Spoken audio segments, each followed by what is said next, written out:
improvement that we have 17 people now and another 5, 6 in the room. So UNDERTREES, we are talking here about the final conference of this project. It was a 5-year project. Normally it goes 4 years, and is a project of the European Union Horizon 2020 MSc RISE scheme. And it was initially started here, this project, with Sarah Burby. She used to work here, and also other colleagues as a project called Cypresses. Then it was rejected, and we applied again, and then changed the name, and eventually the project was successful. So that's all history now, but it's just interesting to see that such a project takes a long time to set up, and it ran for a long time. Also because of COVID, it had serious delays in it. So it's just always good to remember that. Some people have already forgotten that we had COVID, but it's good to remember that. So it's the final conference, and my role was initially writing a lot of it, contributing. I was a work package leader, but later I had also many of my own projects, which I had to coordinate or work on. So Liliane and Francis stepped up in this role as work package leaders. And I also want to thank them for, especially Liliane and Francis, but for all of you for all the contributions you made to this project, and to bring it to a good end. The final end is always the reviewers when they look at it, look at the finances. This usually takes another half a year, up to a year sometimes. I know that from previous projects. Okay, so my role is now to talk about a little bit about the synergies and also to introduce yourself. So if to the center, can you I'll go here on that one. Oh yeah. So welcome to agroecology and agroforestry at Brighton Organic Gardens, because some of you may not know our site. I start really with a very quick history of the site. So to start with, where are we? UNDERTREES, in contrast to lots of other projects, is not only a Europe project, it's worldwide. So we are here in England, in the middle of Britain on this map, and we have also partners in Italy and Spain within Europe, but also we have sites in Northern Ireland. You can see here. So just to say where we are.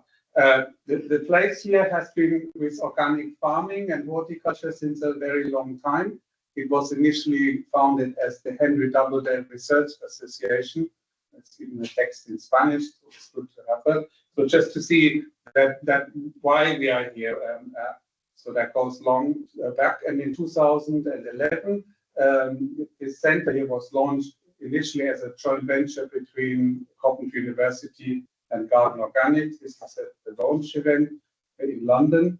And then we established agroecology, the implications for global food and farming systems. And that's why you will also see in my presentation always the link between agroforestry as one of the key interventions which we can have in agroecology and the project UNDERTREES as well.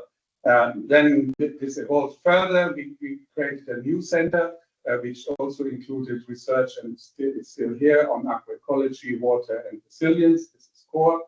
And in 2019, Coventry University bought this site, right in the garden site.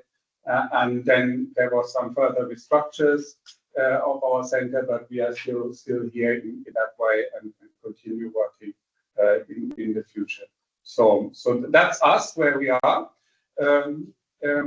Now some subjects on the networking in UNDERTREES. So I have put in a few projects which are related. I was working on others which I specifically want to mention now in the networking. One project which I don't mention, but is here as well, is Organic Plus and True. They were kind of slightly different projects, not to agroforestry, but have informed our work, both mine and Francis's probably as well. Waste is another project. So I can't go into them all, but the most important ones is a project called AgroMix, which is also on agroforestry. Another project on agroecology for Europe. So we have the UNDERTREES project here and the funding. And also I want to finally, number 14, go into one which is called the Agroecology Partnership, which is an ongoing project, just to make some links and see where we are in the wider picture of that. So the networking in UNDERTREES is also with like-minded organizations. One of them is the International Federation of the Organic Agriculture Movements. I said here the site is certified organic. So this is an organization about 50 years old and is nearly in every country of the world. For that reason, it's also interesting for cooperation with the subject of UNDERTREES, because everyone in the world has most countries in the world now have certified organic production. One of the latest ones I know went into it was Belarus, which is in Europe. So now everyone has it, like Iran or Israel, everyone has organic.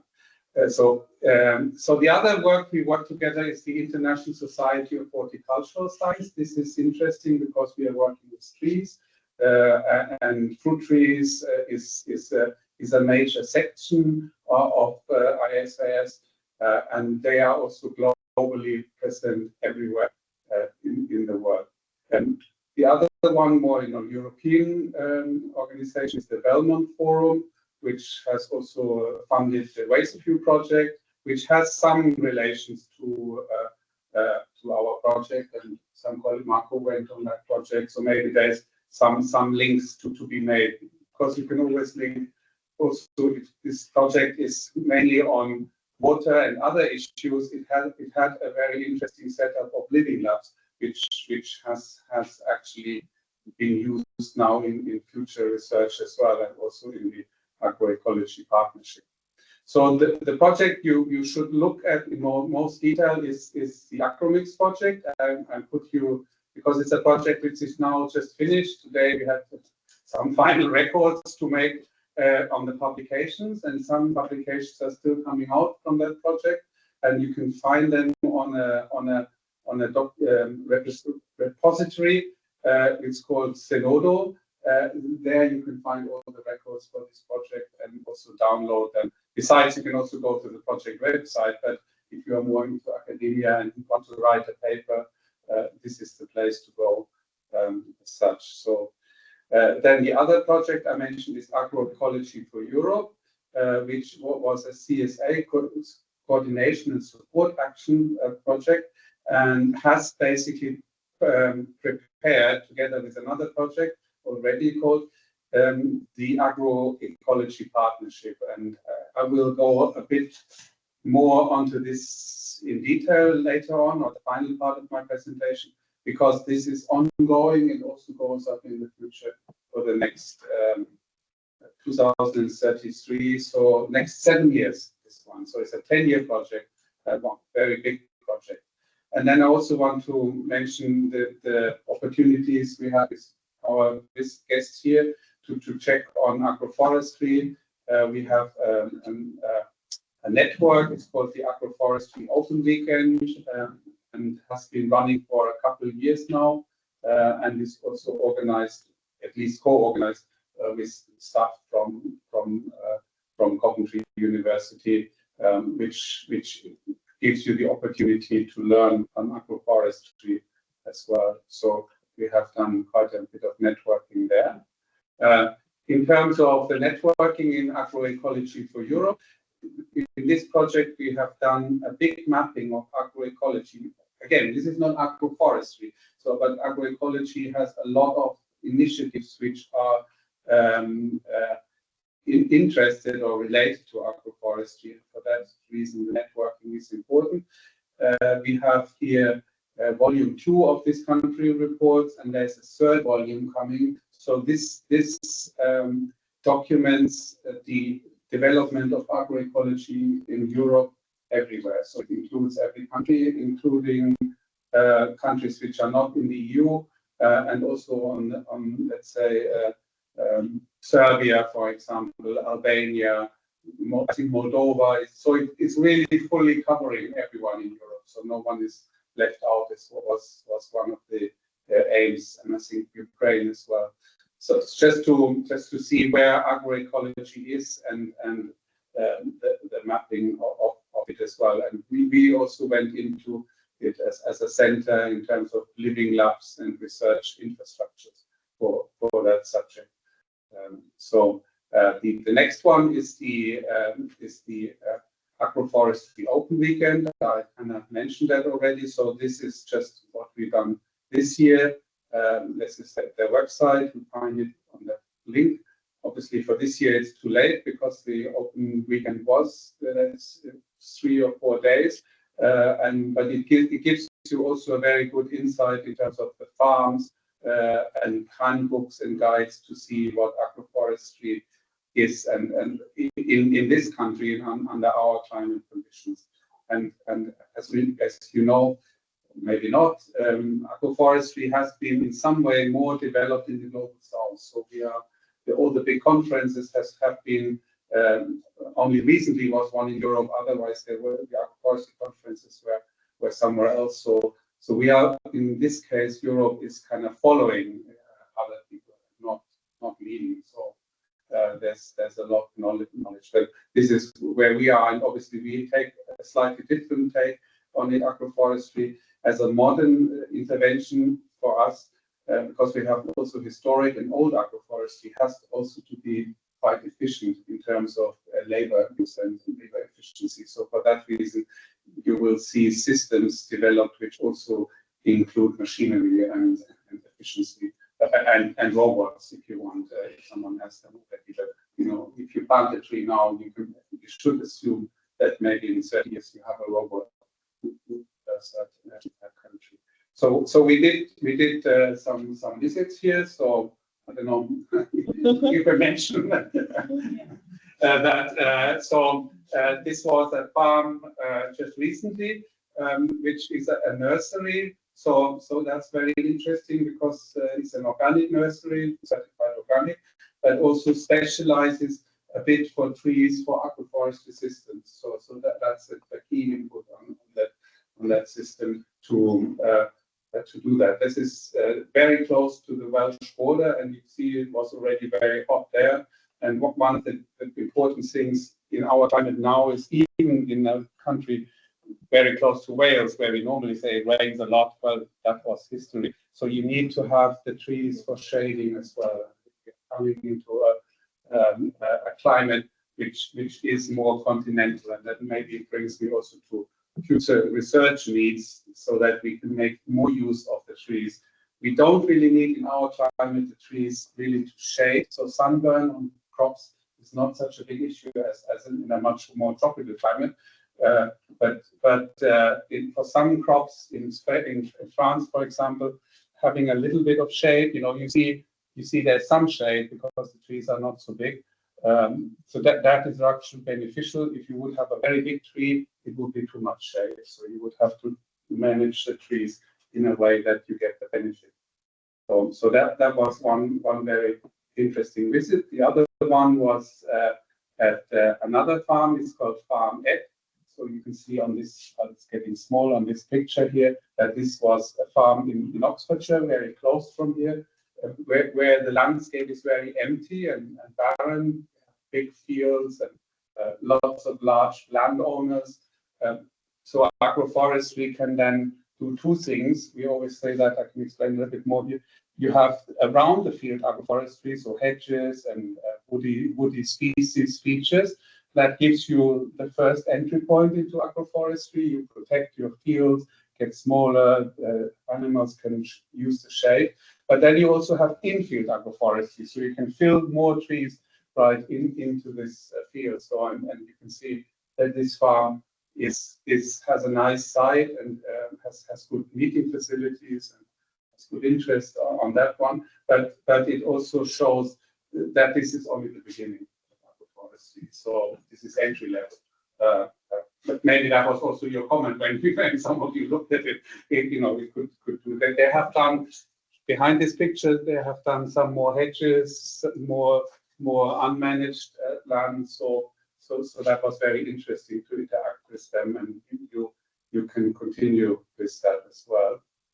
So now we're coming to the connection of agromix. So in agromix, this is a project which is finished. I said the publications are here, but here you see basically the core collection of in my view, the 9 best sites on agroforestry in Europe. So this is all we have. You know, you could say there's a long list. There should be more, but this is the best sites we have, and those sites are good on that level because first of all they are long term, so at least 20 years. Most people have started with agroforestry late or just 10 years, so they have at least 20 or 30 years. And they are science trials, so they are long-term trials. So we can actually measure a bit more. I mean, ideally, you would have trials which are even longer. So the longest trial in this country is Rosenstedt Research. They have a trial since 1850, but they have not included any trees. So no one thought about having trees in the landscape, besides when some people traveled to also outside of Europe and thought that was a good idea. So I mentioned 2 sites here in the UK. The one is we will have Rodrigo later on as a speaker. That is Affby in Northern Ireland. So this is a very pioneering site, very impressive. So I think it's very interesting. So I'm looking forward to Rodrigo's presentation. And then we have another site here. So Rodrigo's site is maybe a little bit more on pasture, but also it started with crops. But this site 7 is more interesting because it's in the heart of arable farming in the UK, Wakelands, which used to be just cereal growing, and it was established by Professor Martin Wolf, who also worked here and gave a lecture, but he died 5 years ago. But the farm is now continued by his son, and there's also an initiative to make it into more of a community-owned research farm. So those are those sites. There are 2 good sites in Spain. One is here on the Dehesa, which is a specific, and Montado in Spain, and Dehesa and Montado is the same name, just in 2 languages. Of trees with animals, specifically pigs, and you get that very interesting part. So then we have also used the dog trial here. This is also another long-term trial, and use that more for the mixed farming part, because agromix also looked at mixed farming. And then we have some interesting trial at Tenuta de Baganico near Pisa, which our colleagues from Pisa, who actually also run the UNDERTREES project, University of Pisa and Santander. So that's a very, very interesting site as well, and they have further sites there as well. And then 2 sites which I just wanted to mention, which are also, if you work in any way with agroforestry, they are called Lamartine and Resting Clares. So they are also very old sites and established. I mean, there are several people who work on it, but Christian Duprat is one of the key people, and he also organized the first agroforestry World Congress in Montpellier. So in that area, and you can also see this area is an area where agroforestry is even more needed because the high irradiation we have here, protecting plants and animals from sunburn is important there, or even more important. So these are the sites, and I think this is interesting as networking as well. So I'll show you then agromix in England. This is from our colleagues from the Organic Research Centre, Colin Tosh.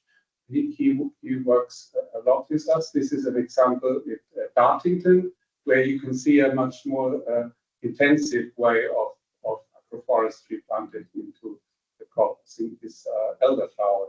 So it goes more into the horticultural part. Interesting there was also the system, because the United Kingdom has left the EU Brexit, as you know, and therefore its own agricultural policy can be made. And this is made for the different devolved states, nations we call them, in the UK. So this is made for England. And what I'm showing you also that just to show what kind of types of agroforestry we have. So this is England, this is Wales, Northern Ireland, for those of you, and these 6 ones are the ones which we are mainly working with. So Silvo Arable, this was the one I talked to you earlier, which is Wakelins. And we have a new system, which there's also a very new book published now on specifically silvo horticulture. As you know, this side is on gardening, horticulture. So we're developing a slightly different system. Also, horticultural crops are arable crops, but it's different. Then a big part is silvo poultry. So we have a lot of outdoor poultry, certified organic, requires poultry to be outdoor all the time. So this is another specific sector niche. Then we have lowland silvopasture and upland silvopasture because the uplands in a certain height, the climate changes a lot. It's much more barren and dry and dry sometimes in the summer because the soil is weak, but also then in the winter it can rain a lot, there can be erosion, so they're just different. And then we have also woodland grazing and woodland pasture. Good for time, isn't it?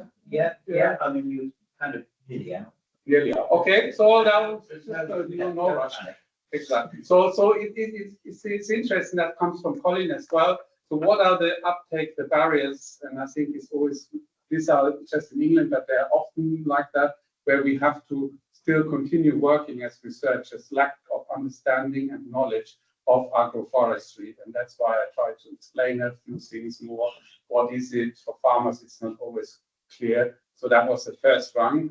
And then there's lack of grants and subsidies and funding opportunities. And we are basically working on that. And there's other costs as well. So just other issues like establishment costs. And in one of the agromix work was also to work on policies to basically address some of those issues. We did that for England, but also for France and Germany and Switzerland. And you can download them here as well. We all have the links to these policy recommendations. And we have also written a publication, which is deliverable at the moment because we haven't really had time to write all of that into a paper, which is on policies on agroforestry international. And I'm not going into all the details, but some countries are quite interesting, and especially India and Brazil was interesting for us, and also the US in terms of their agroforestry policy. And it is also important to be aware of that and work on this issue for my work as a policy researcher. So what is the future? Where are we in Europe now? And then I go now for another final section of my presentation. So I have my little cap here. This is the agroecology partnership. You know, we have a kind of corporate thing, and these are slides I gave just recently in Brussels of this project. So first of all, yes, this is again this farmer I picked, and also the issue with the soil and the quality of the soil, and how mulching and agroforestry byproducts, this is wood chips, can actually make the soil really moist in a very, very dry climate. So this is, you know, we all have cuts like this now, and it's really important to do that. So I'm in the advisory board of this project, and these are just the other people in here. So this is it's a fairly large project, and I just wanted to show you the wider context of where we are. So today in the European Union, we have this Green Deal. Yeah, okay. Biodiversity strategy and We can hear a bit of an echo. Maybe you should switch off your sound, because you can ask questions in a minute. So, yes. So the future is maybe that's one thing we wanted to make clear to the European Union, that they actually need an agroforestry strategy. They should take it much more serious. And we made a proper. Me han dado un montón de análisis de suelos, así que revisar de qué ensayo usó, imprimir y poner en los libros de campo. I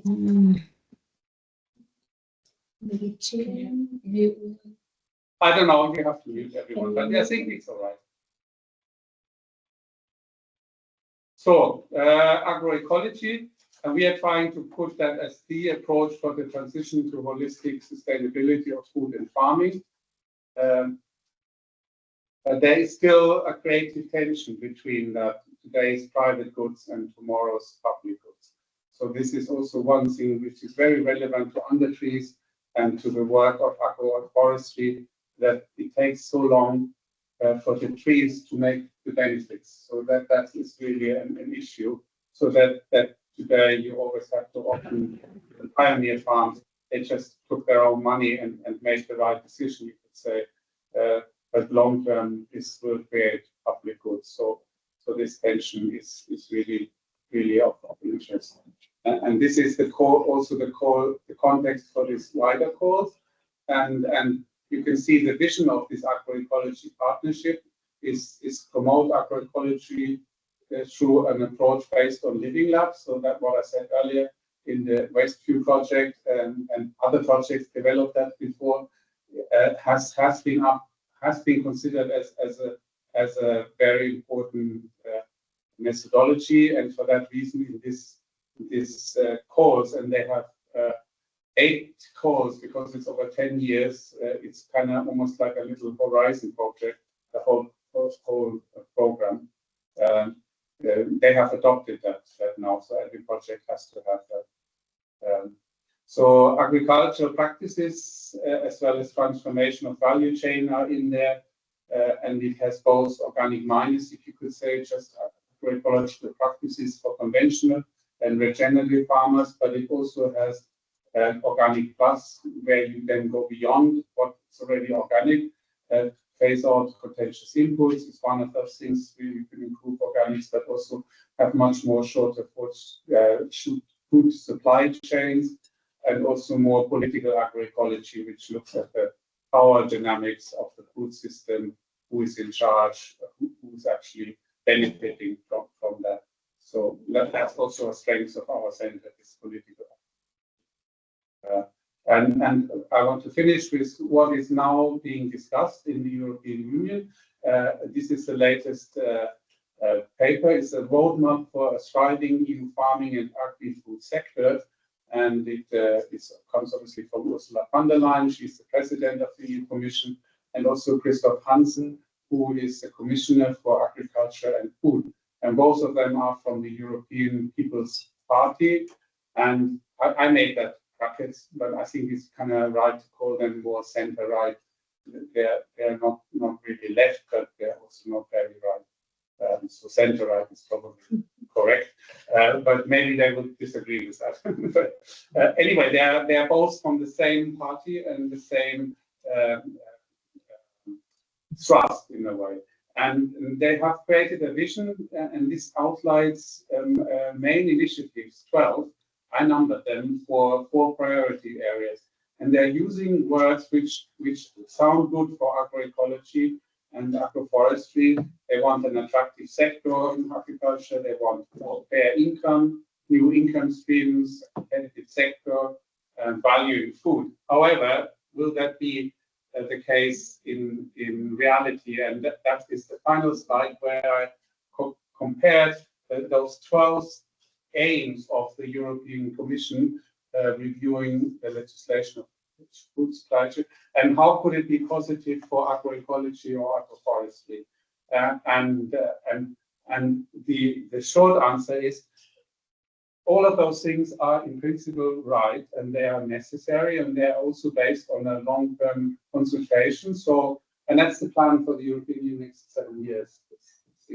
But they are not really, they're not always very positive for agroecology, or at least they could also be greenwashed or kind of used in a different direction. So I try to see it as a positive. So, reviewing legislation on food supply chains could mean they strengthen short food supply chains, give more power to the farmers, but they could also change that. So that could not happen. They want also a generational renewal strategy, because our farmers are so old now, 60 years, and this is not really interesting for some people in some countries to get into farming. So we need much more easy entry into farming, and for that reason we make agricultural land more available, and there are initiatives like that to get people into farming who want to be, because there's quite big barriers. They want to talk about implementation, a fair level playing field for EU farmers, and that is, is a good word. The word fairness, together with care, ecology, and health, are the 4 key principles. We have that also in our center. New cluster on health specifically, but we also have ecology. So fairness and fair route to markets is really an important part of agroecology. The question is, will that be implemented? A big thing they're talking all the time, which I like, they want to do a package of simplification measures, so that the EU has realized that they're kind of complicated and bureaucratic. So there is a strive to have less paperwork, have maybe less inspections. They having the new funding stream, for example, is a lump sum system. So they're trying to make it more simpler, which in principle is good, because it means more time for real practical work, and not so much paper shuffling. However, it could also be negative, because it could also mean deregulation of certain things. So one has to watch out. But then they talk in a very general thing, a long-term vision for the livestock sector and a protein plan. These are big issues where agroforestry also can contribute in UNDERTREES, is because we have such a high reliance on intensive livestock. And if we would remove antibiotics and just have tree fodder and other things, and also go more into home-grown protein with agroforestry and free-range system, we would solve all these problems. So in theory, any proposal would work on that. It's also for the future of UNDERTREES, next round, tackling that 0.5 could be really, really interesting. Then they want streamlining and enforcing existing legislation. Some of it creates, for example, there was also a discussion in Brussels yesterday, where was that a lot of the legislation leaves open grey areas, and then it makes it easy for greenwashing. For example, the word regenerative or the word natural, you see a lot, but they don't really mean anything as long as it's not really there's not really a clear standard like in organic or agroecology. It's also fairly defined now by the FAO, and also by agroforestry has a fairly clear definition. And the amount of trees you need to have on a piece of land to get tree farming. So they want also accelerating access to biopesticides. That is interesting. So eventually this comes together with the zero pollution strategy, that there will be no pollution or very little pollution, and biopesticides, which are still pesticides but are bio-based, they basically degrade much easier. And they want also a system where it is more easier registration for those biopesticides, and so that is a very positive thing. But obviously, with some system redesign and agroforestry, we don't really need pesticides anyway. So most farms you have seen here, they're organic. They don't, and if they have sheep, they don't really need a pesticide anyway. So some people still want pesticides. Then they want to launch an on-farm sustainability compass and simplify reporting. So that could be really interesting to measure also against the agroecology. There are 5 levels of food system transformation. We call them the Griezmann levels. Stephen Griezmann has developed that. and that they give a much more robust system. And that was also developed in the Agroecology for Europe project, like how an agroecological living lab looks like compared to just a normal living lab. And then they're talking also about the rural EU action plan. So the stronger rural areas. This is a big issue in many parts of Europe that you may not think that is the case.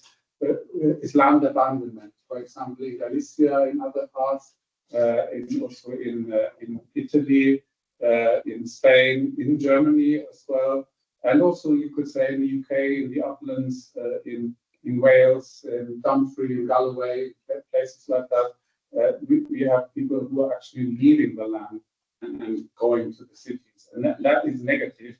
And new incomes and agroforestry and ecotourism could actually help to make those areas more interesting. And both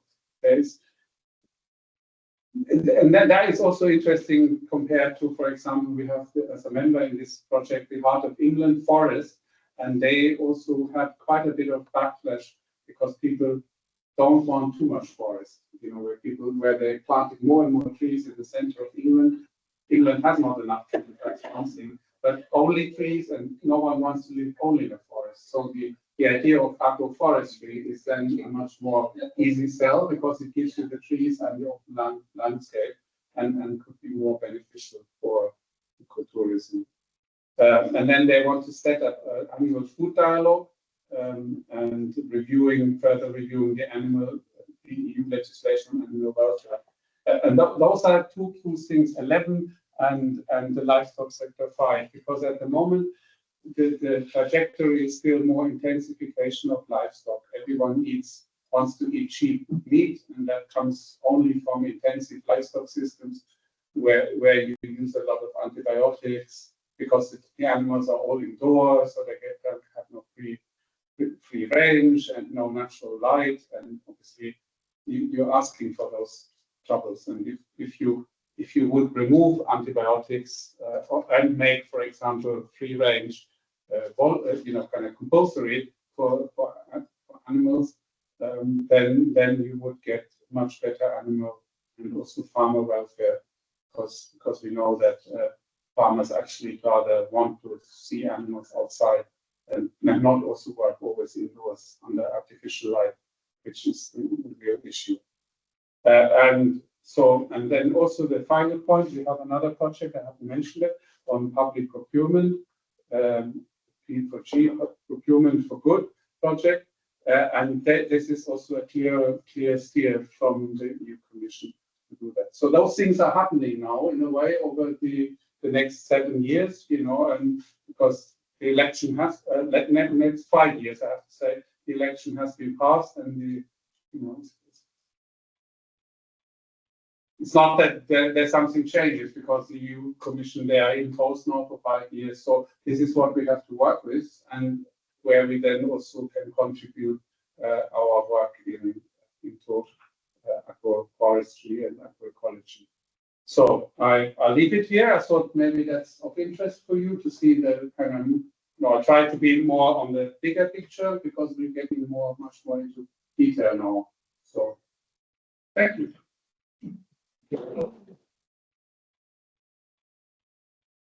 Do we have questions? Well, and we're a bit behind time. Okay. So maybe I don't know if anyone's got a kind of an urgent question, some of these are kind of more general points that I'm sure we can come back to at the end in the general discussion. And so I think that's quite sort of thought-provoking, some of those kind of general ideas. So I don't know if anybody's got something they particularly want to ask that it kind of maybe didn't make sense now. Other than that, we'll move on. Are you still all right for time if you want to go next? Sure. Yeah. Good. Okay. All right, that's good. Now we've discussed this quite a bit. Hold on, maybe I can help. Yeah, I think maybe. Now we need to find.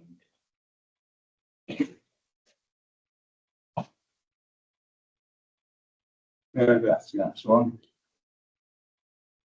All right, has that come up on the I can check it here. Yes. All right then. So I'm going to talk to you a little bit more specifically. A lot of what Ulrich said was very kind of wide ranging. I'm going to talk in more sort of specific detail about how these various agroforestry crops can be used as what some people term agroecological service crops. How can they be used by the farmer and in agriculture more generally? But I think that I'm going to talk specifically about horticulture, because horticulture is generally more intensive than broad scale agriculture. It's an area that often requires lots of inputs, and so there's lots of ways in which agroforestry can help support it. We're thinking about the agroforestry services. There are many possibilities, and I've just put some pictures there to illustrate. I mean, what one sort of easy one is biomass fuel, growing things like willow and collecting them and burning them. That's kind of one service. More directly, there are lots of fruit crops. Ulrich mentioned, kind of orchards. There's apples and pears, but also nuts and all kind of berries can be grown in an alley cropping system, making more use of the land kind of grown in combination with various other crops. Animal forage, lots of use, sort of again direct use for that. And then in a more kind of wider sense, agroforestry can obviously promote carbon storage in the soil, help with soil quality, and provide a habitat for biodiversity. So those are just some of the kind of obvious ways in which the agroforestry can provide services. But what I'm going to talk about is much more specific in a way as to how agroforestry can be used in three different contexts. I'm going to talk about how it can be used to help as a source of materials for peat-free growing media, as a source of soil fertility, and also how it can help with weed control. So I'm going to give sort of three illustrations of that. I'm going to begin with peat-free media. Myself and some of my colleagues have been working on this for many years. And this is an example of a fact sheet from an earlier project, from the Organic Plus project, which Ulrich also mentioned. You can kind of find it on the Organic Plus website, together with lots of sources of other information. So it's something that we've been working on for quite a long time. And you might say, well, why peat-free growing media?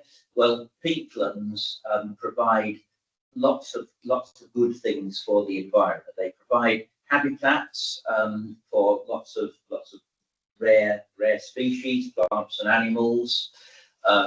They provide a good way of regulating water in the environment. They can act like big sponges, particularly in upland areas, preventing flooding in cities, things like that. But more recently, the main reason why they've really kind of come to the public attention, I suppose, is they are a huge reservoir of carbon. Lots of historic carbon dioxide has been locked away in undecomposed plant remains. It's there in the soil, and if these soils are then dug up and used in all sorts of different ways. So historically, people have dug up peat and burnt it, which is kind of more obviously a bad thing.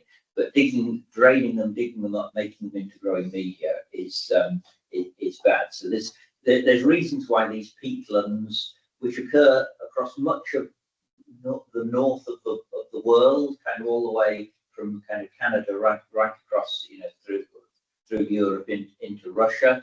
But so it's particularly in kind of cold, damp upland regions, but in some places in kind of wet areas, waterlogged areas in further south. So there's quite a lot of them in the world, but they are diminishing.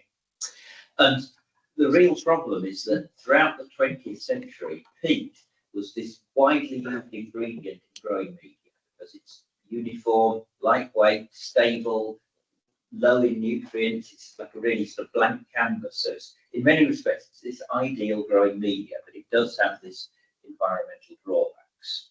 And there are alternatives. I've just listed some of them here. Loam, which is basically soil, rich soil, cocoa fibres, lots of composted wastes, green compost digestates, spent mushroom compost, all can be used as peat alternatives. But one of the best ones, one of the most versatile ones, is various types of wood fibres and bark, which can be processed in various ways. You can see there in the pictures on the right, shredding it, milling it, composting it. And of course, this is where, if you like, this is where agroforestry comes in, because these woody materials can be grown in a mixed system. They could be grown ideally locally and used to build, provide a local source of wood fibres. We had a project which has just been completed. It was an Innovate UK project, so funded by the British government, called Design and Evaluation of Peat-Free Blocking Media. And this was to address a real specific problem with peat-free growing media. I'd say there are many alternatives which are commercially available at the moment, and for kind of routine growing in pots, you know, kind of bedding plants and small trees and things like that. There are lots of alternatives which work quite well. But for some categories of vegetables, particularly salad crops, things like salads, things like lettuces, they really lend themselves to this block system. And this is used quite widely by in Europe, certainly Britain and Europe. It lent the seedlings, the seeds, you can see the little white dots there in the picture, are grown in these compacted blocks about 4 centimetres cubed of growing media, and you can see there's no container around them. There's an outer tray which holds them, but they're not in individual module cells. That means that they can be quite swiftly planted out using kind of semi-automated machinery. And one of the problems is that peat really lends itself to this because it's naturally sticky, and it's the kind of, you know, it binds together and when it's compressed into these blocks. And many of the alternatives which have been proposed don't work for this very well. And so we had this project in which we were trying to find a peat-free alternative. Just to say, it's a project, it's a collaborative project. We had Riverford Organic Farmers, who are a big organic grower of vegetables based in the southwest of England, but they deliver vegetables all over the UK. They were the leaders of it, and they sort of separate from this project. They do have some agroforestry work going on their farms, which is quite interesting. But we also worked with Delfland Nurseries, who are a big producer of vegetable transplant. See an aerial view of their site in the top left, and kind of a view inside the glass house with all the trays of salads growing away there. So so it's a collaboration between them and also Coventry University, myself and some colleagues. And we looked at a wide range of ingredients, all sorts of both bulky organic materials, but also various clays and binders and jellies and things that could be added to these media to make it sticky. But thinking, you know, kind of particularly of the bulky ingredients, we were really interested in these various different sorts of fibres that are wood derived. Some of a lot of the wood in growing media currently comes ultimately from forestry systems. It's kind of a byproduct of the timber trade when they strip the outer parts off and, you know, kind of trim the logs to be suitable for growing, suitable for making, you know, bookcases and whatever. But the problem with that is it is very dependent on the supply of these materials from the areas in which conifers are grown. And what we were kind of interested in was what can be grown more locally, how can these things be sourced. And so we looked in this project at various other types of woody waste, particularly willows. What was one of the things we sourced a quantity of composted coppiced willows, which are kind of illustrated in some of these pictures here. And what do we do? Well, we made a huge number of mixtures. We tested them. We made like little simulated blocks in this device in the picture on the left here. On a kind of a commercial scale, it's made in the blocks are made and compressed in a big machine, which was shown in one of the earlier pictures. But that's like a kind of a production line, so an industrialized process. So we had, I don't know, hundreds of different blends and mixtures and things. So we used this machine. We made sort of little sets of 16 blocks. We planted them up with lettuces, which you can see there. This is one of our trials growing in the right. You can see some, they were all sown at the same time. Some of them were clearly growing much better than others. Some of them, nothing grew in them at all. Some of them, they grew quite well. So we did a whole sort of screening trials with these different mixtures and assessed them for their performance. We then went on and grew them on a commercial scale in the glass houses at Delsland. You can see again here, these are just four example trays. Clearly the ones in the bottom right there are doing much better than the ones in the top right. So even though we kind of shortlisted the media, some did better than others. And then we planted them out in the field at Riverford. This is sort of on a commercial scale. We were quite keen to use commercial scale machinery so as to kind of capture not just did the lettuces grow, but how well could the actual blocks be handled by the machinery. So that's what we did there, and the results were quite positive. I mean, in this is just a graph of the actual, but the final plant weights. The kind of you can see some. The number one was the control media, the kind of standard peak control, but the others were quite promising. There's still work to do. We still need to add, think about the fertility in there, think about some of the fertilizing regime, but we were encouraged by the results. And so we think that it is quite possible to make these peat-free blocks. And there were several bulky materials, including the willow compost, which really showed promise. And we think that there's, in the future, we might be able to improve things still further by perhaps co-composting the willow with other materials. One of the key things to think is that particularly many of the woody materials were too coarse, and so when they're compressed into blocks, the kind of the whiskers of splinters sort of stick out, and so more work is needed to make them finer, but that's something that can be done, particularly to improve the kind of automated seed sowing part of the process. We were particularly interested to look at the sustainability of the different growing media that we used. There's in the UK this thing called the responsible sourcing scheme, and this is an attempt by the industry together with the government to assess growing media according to a number of different criteria, looking at its energy use, its water use, what they call its social compliance. Does it exploit people in the supply chain? Is there any pollution associated with the processing? How renewable is it? This is where people count very badly because it isn't very renewable. And how efficiently does it use resources? Things like how much energy is used in transporting it to where it's mixed and blended.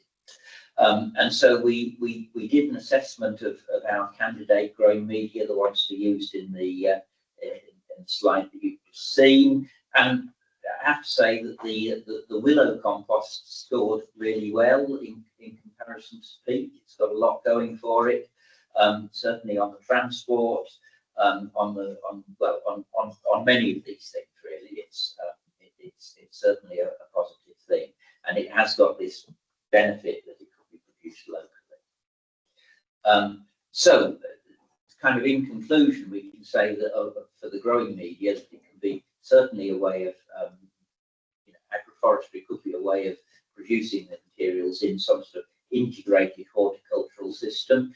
In our project, we focused on the use of the willow compost. If you're going to compost a woody material, it makes sense to use willow because it's fast growing. It's got a lot of bark and sort of soft green parts outside the twigs, which kind of break down quite quickly. But there's scope for developing that to use other species, which I might mention in a moment. So look at that. And this could be used to kind of tailor the growing media to bring particularly physical, chemical, or biological benefits to the media. But more work is needed on that. And there is if you're interested in seeing more, this is a link to our the kind of project page on the core website, and that includes within it some videos that we made that will tell you more about the project and more about the process that went on. So that's growing media. Thinking about how agroforestry can build soil fertility, particularly thinking in a horticultural field vegetable system, something like you can see in the top right there, but also in protected cropping in polytunnels, which is illustrated in the bottom left. These are both pictures from our site here at Brighton. And there's a lot of scope for using various sorts of leguminous trees in more tropical regions in the UK. Things like prosopis, which are able to fix nitrogen and have nitrogen-rich foliage, or indeed other nitrogen-fixing trees in a European setting, something like alder, which uses different symbiotic arrangements with a genus called Frankia. So there's scope for using these nitrogen-rich plants, and the foliage could be used in different ways, either just spreading it on the ground as a mulch. The leaves could be steeped in water to make a liquid feed. The chippings, you could just shred or chip the foliage, the branches, spread it on the ground, and use directly. We'll say a bit more about that in a moment. Or indeed it could be composted. We've talked a bit about the willow composting earlier on, but it could be composted either on its own or potentially with other materials.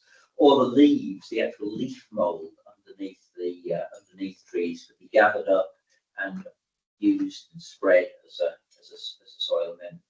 Just also to mention biochar. In the bottom pictures, we've got a kind of a picture of a small-scale biochar kiln and a kind of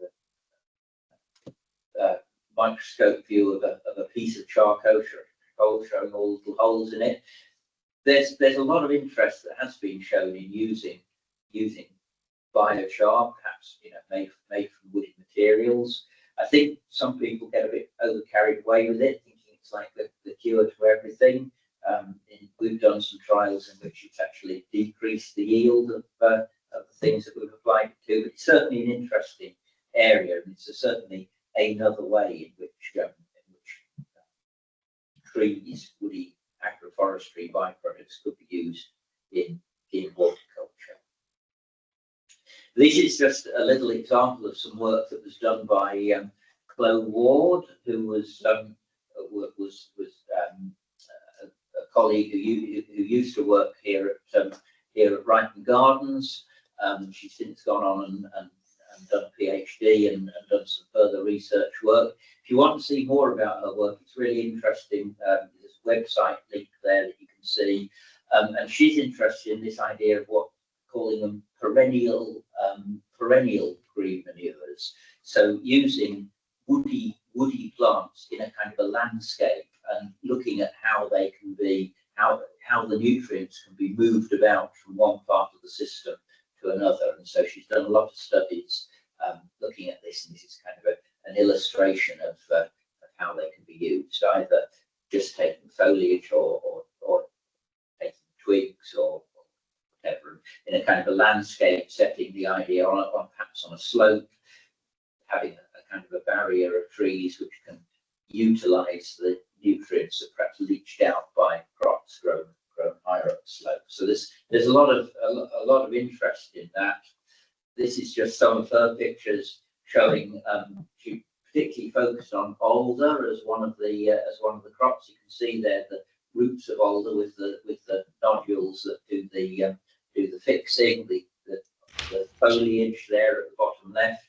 It could be made perhaps into some sort of pelleted form, because one of the beauties of course fertilizers is that it's so easy to transport and store. And so one of the things they looked at was maybe kind of chopping it up using this kind of appropriate scale technology machinery here, chopping it up, compressing it, making it into these little kind of sort of pellets, a bit like you might feed to an animal, which can be kind of scattered about and used as fertilizer. So these are all kind of an illustrations of how of kind of what's possible. Mm. And finally, I'm just going to say a few words about agroforestry to assist with weed control, because weeds are, really key in organic systems. They're often a limiting factor. They often require lots of hand labour to control them. And of course, in the absence of herbicides, there's often a need to use kind of cultivations or other mechanical options, which might be effective but aren't necessarily very good for the soil. They're energy intensive, and they, it's not always possible to do them at the right time because of the weather conditions. It might be too wet. So increasingly, there's a use of mulches, kind of particularly plastic mulches, as a way of covering the ground and suppressing the weeds. These are often made from polythene, which is kind of a really bad thing because it's very difficult to recycle that because it's when they're taken up at the end of the season, they're all dirty. Recycling organisations don't really want them, and they do, however careful you are, they do degrade into microplastics and cause all sorts of issues. And that's kind of very much in the news at the moment, with kind of people's concern about microplastics in the environment. There are a range of biodegradable plastics which are made, things that are made of kind of polylactic acid. You can see here in the picture on the left, this is a polylactic acid biodegradable plastic mulch, but it's still not ideal because it's still an industrialized product. It's expensive, it's reliant on, kind of being made in a factory far away. And so there are a lot of good arguments for using locally sourced, what we call loose mulches, something that can be produced on farm and applied locally. And some of these materials could be made from kind of as agroforestry products. This is a trial that we did a couple of years ago. You can see the kind of layout of it on the right, and we applied this range of materials. Some of them were tree derived, like poplars, either just the chipped or extruded, so it kind of pressed through a special machine which kind of makes it come out a bit like cotton wool. And we compared them with grass clippings, with hay, and with green waste compost. So we had some woody mulches and some not woody mulches.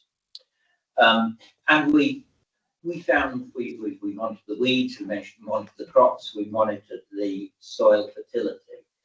Generally, the wood chips were very effective against annual weeds, not so good against perennial weeds. The plastic mulch control was much better than the wood chips. But if that's not your problem, things particularly things like thistles could just push up through anything. So that was an issue.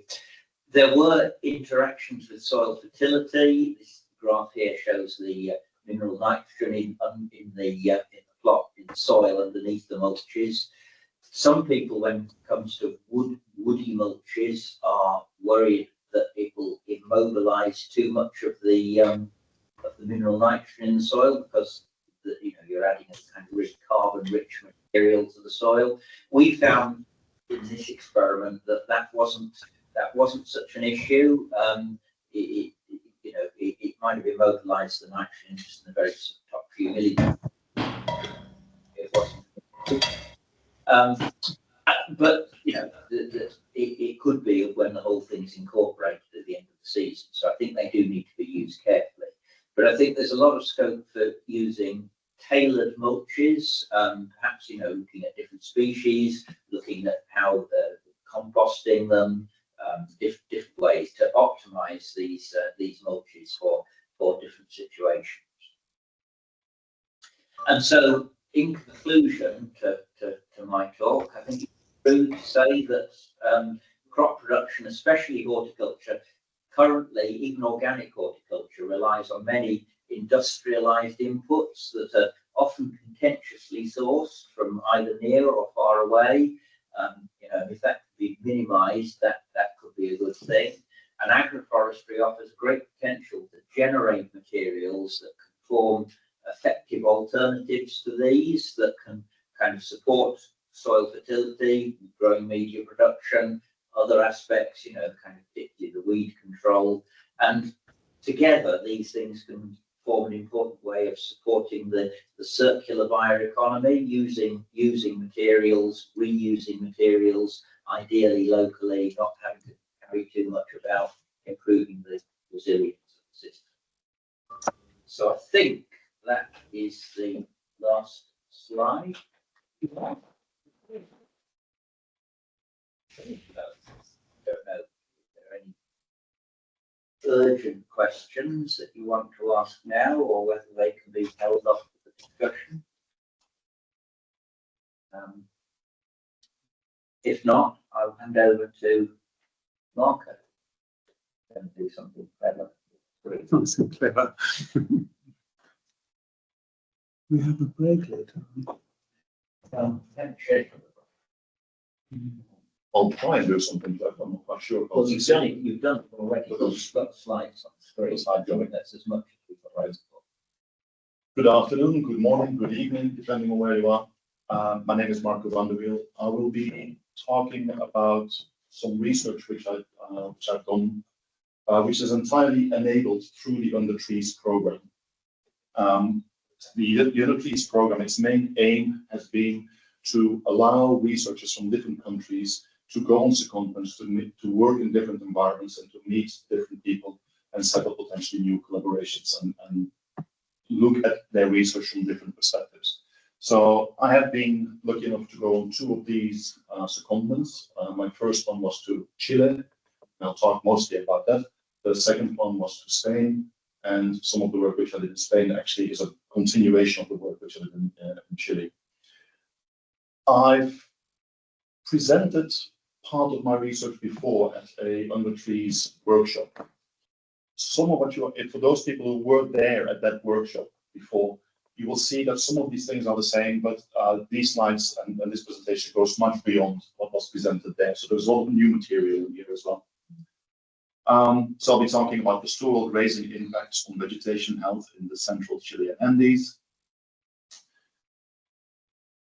Here is the map of Chile. The red dot is Santiago, and this is where I was seconded to. So I was seconded to a beautiful city in Chile. It's a huge city as well. About 40% of the whole population of Chile lives in Santiago. There's about 6 to 7 million people that live there.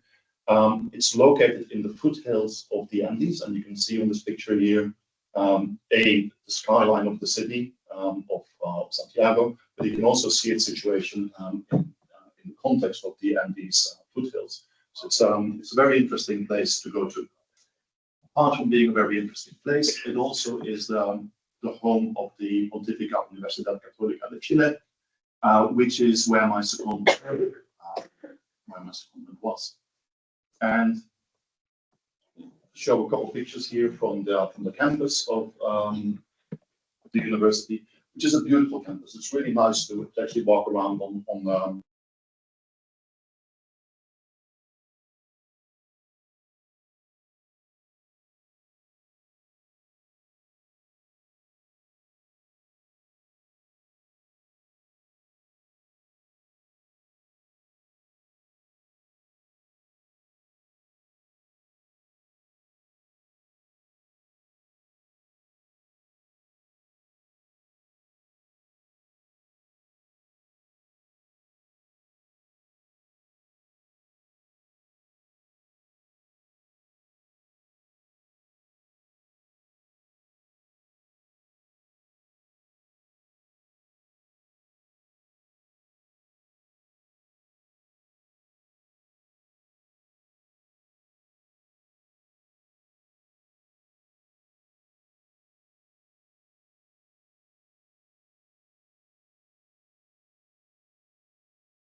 Can you hear us now? Okay, thank you for pointing it out. I don't know if they heard anything. Okay, Now, thank you, William. Now it's okay. Somehow we must have ended up unmuted. Apologies to everybody who's missed the beginning. I'm not going to repeat it. But we are recording it, so Yes. if anyone does want to listen again. And we in the room, we heard it, it was Yes. good. Sorry you missed it. But at least you saw the pictures. We'll continue from here. So we were looking at pastoral summer grazing in the Chilean mountains, where farmers send their animals into the upper slopes of the catchments, going into the mountains, and there's a debate going on over the impact of grazing on vegetation, particularly in the context of environmental conservation and nature preservation versus the grazing of the animals. How much damage is actually done to vegetation over a prolonged period of time? So to analyze that, we look at 3 different catchments. One is a catchment, it's called the Rio Colorado. I'll show you a picture in a moment, which is where grazing is actively happening each year during the spring and summer months. One was a control, which we initially thought was ungrazed, but it turns out there's some grazing happening anyway, but it's, let's say, less grazed than the Rio Colorado catchment. And then there is a third one, which had been grazed over a period, but hasn't been grazed over the last 12 years. So it's 2 different controls. And we looked at these 3 catchments over a 20-year period through satellite imagery, MODIS imagery, and we did an analysis of the vegetation, the health and the distribution of vegetation within those catchments. So here is Chile again. The rectangle shows the area where the catchments are, and this is very close to where the red dot was before. So it's very close to Santiago. It's basically just to the east of it, into the Andean Mountains. These are the 3 main catchments. In the north, there are 2, a small one and a big one. The big one in the north is the Rio Colorado catchment. This is the one where the grazing is actually happening. The small one is right next to it. That's the Yerba Loca. This is obviously a much smaller catchment. This is where there is limited grazing occurring. And the one in the south is, well, hydrologically speaking, a half catchment. It's the northern edge of the catchment is actually where the river is. So this is the southern half of a catchment. Going up to the river. Elevation ranges, you can see we go from about, well, not quite sea level, but we start roughly at 1,000 meters, and we go right up to the mountain tops into the 6,000s of meters. So this is really huge elevation ranges. Here we see a bit of an overview of the catchments. All of the catchments start roughly at 1,000 up to 1,500 meters at the lowest point, and go up into the 5,000s or 6,000s of meters. The areas are a bit different. They go from 100 square kilometers up to nearly 2,000 square kilometers. You can see the land use, and the area below 3,700 meters is given as well. And I'll explain in a few slides why I mentioned 3,700 meters there as well. As mentioned, the Rio Colorado, there is pastoral grazing. There is a little bit of, well, there is one mine in the area as well, so there is mining, but it's spatially very contained. The Yerba Loca, in principle, is a nature reserve, although some grazing apparently is allowed in the nature reserve. And the Cruz de Piedra is mixed. It currently is mostly nature reserve. It used to be pastoral grazing or animal grazing up until 2010, 2011. And since then, it has been before already, but it's in the ownership of a gas company who uses it for gas extraction. So there is gas extraction occurring in this southern catchment, but most of that is below the surface, and the surface area has recently become a nature reserve as well. I think 2022 or 2023 is a fairly recent development, but it has been throughout the observation period from 2003 to 2022 for the first 8 years it was grazed. Afterwards, it was not grazed. So we're intending to see a difference in the vegetation. This is what it looks like in the Rio Colorado. This is more or less the Central Valley of these steep mountain sides. Central Valley, which is in this place quite constrained, relatively lush vegetation, grasses, shrubs, in some places trees as well. And this is where some of the animals happily graze, particularly the horses seem to like this area. If you go a bit further up in the catchment, you get slightly different landscape, and you also get different animals grazing there, so cattle and goats more than anything else. These are some pictures. I didn't take those because we did not visit the Cruz de Piedra area. I found these online, but basically it's just to show that the context and the situation of Cruz de Piedra is quite similar. You have in the lower areas some shrubs and trees growing, in the upper areas very sparse bushes and grasses. So for these areas, what we did is we looked at the NDVI normalized difference vegetation index, which gives is a score between -2 and 10,000 in this scale, which is used here. And basically anything below 2,000 indicates there's no real vegetation growing there. From 2000 onwards, we have vegetation, but it could be very sparse vegetation, potentially not quite healthy vegetation. 10,000 means really dense, really lush vegetation. And so anything above 5,000, you've got reasonably lush, fairly healthy vegetation, but not as dense, obviously, as 10,000. So this gives an overview of what's happening. This was in one particular year, 2012, I think these images were. And I've taken the images at a particular point in the year, namely at the end of summer. This is taken in mid-March, each of these images, with the idea that end of summer is sort of also the end of the grazing period. In April, May, the animals are being brought down from the mountains and go into separate enclosures and outside of these catchments in some cases. So if there is any damage to the vegetation from the grazing, towards the end of summer would be a good time to see it. So that's why we took mid-March as an imagery.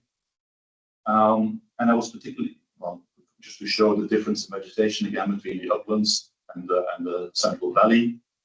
Central Valley fairly lush, more woody vegetation. In the uplands, there is vegetation there on these slopes, but it's much sparser and obviously less tall and less dense. I was particularly interested in the areas above 2,000 NDVI, meaning there is some vegetation present, and areas above 5,000 NDVI, which means, let's say, lush vegetation present. And you can see in these images, the dark green is the high density, and there wasn't much of that in 2012. But the light green, you can see there is vegetation present throughout the catchment in many spaces. In white is the area above 3,700 meters, and 3,700 meters is the vegetation line. Above that, there is no vegetation growing anywhere in the Andes. This is in this area of the Andes, at least the height, the maximum height until vegetation could grow.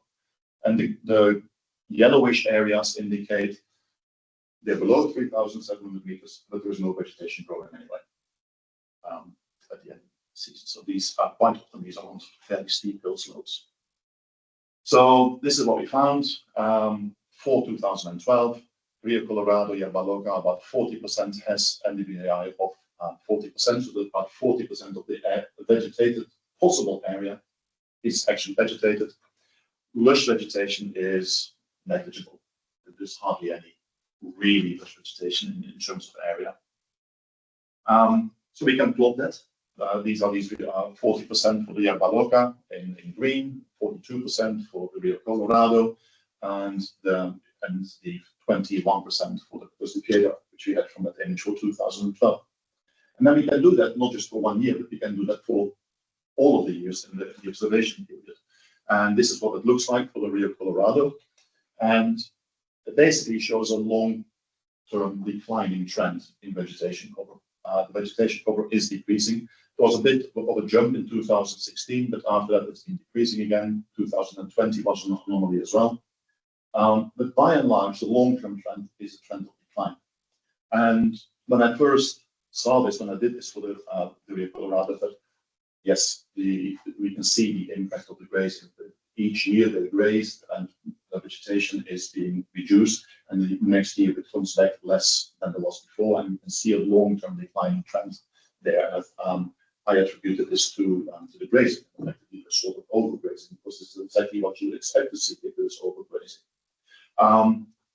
But then it turned out that in the two controls, basically the same trend is happening. The green one is the Erba Loca, where there is very limited grazing happening, and it still shows the same trend. And the dark orange line is for the Cruz de Piedra, where there was grazing up until 2010, 2011, and then afterwards not. And its trend line and its behavior, there is no shift in 2010, 2011. The behavior afterwards is exactly as the same as before, and it behaves in the same way as both of the other catchments.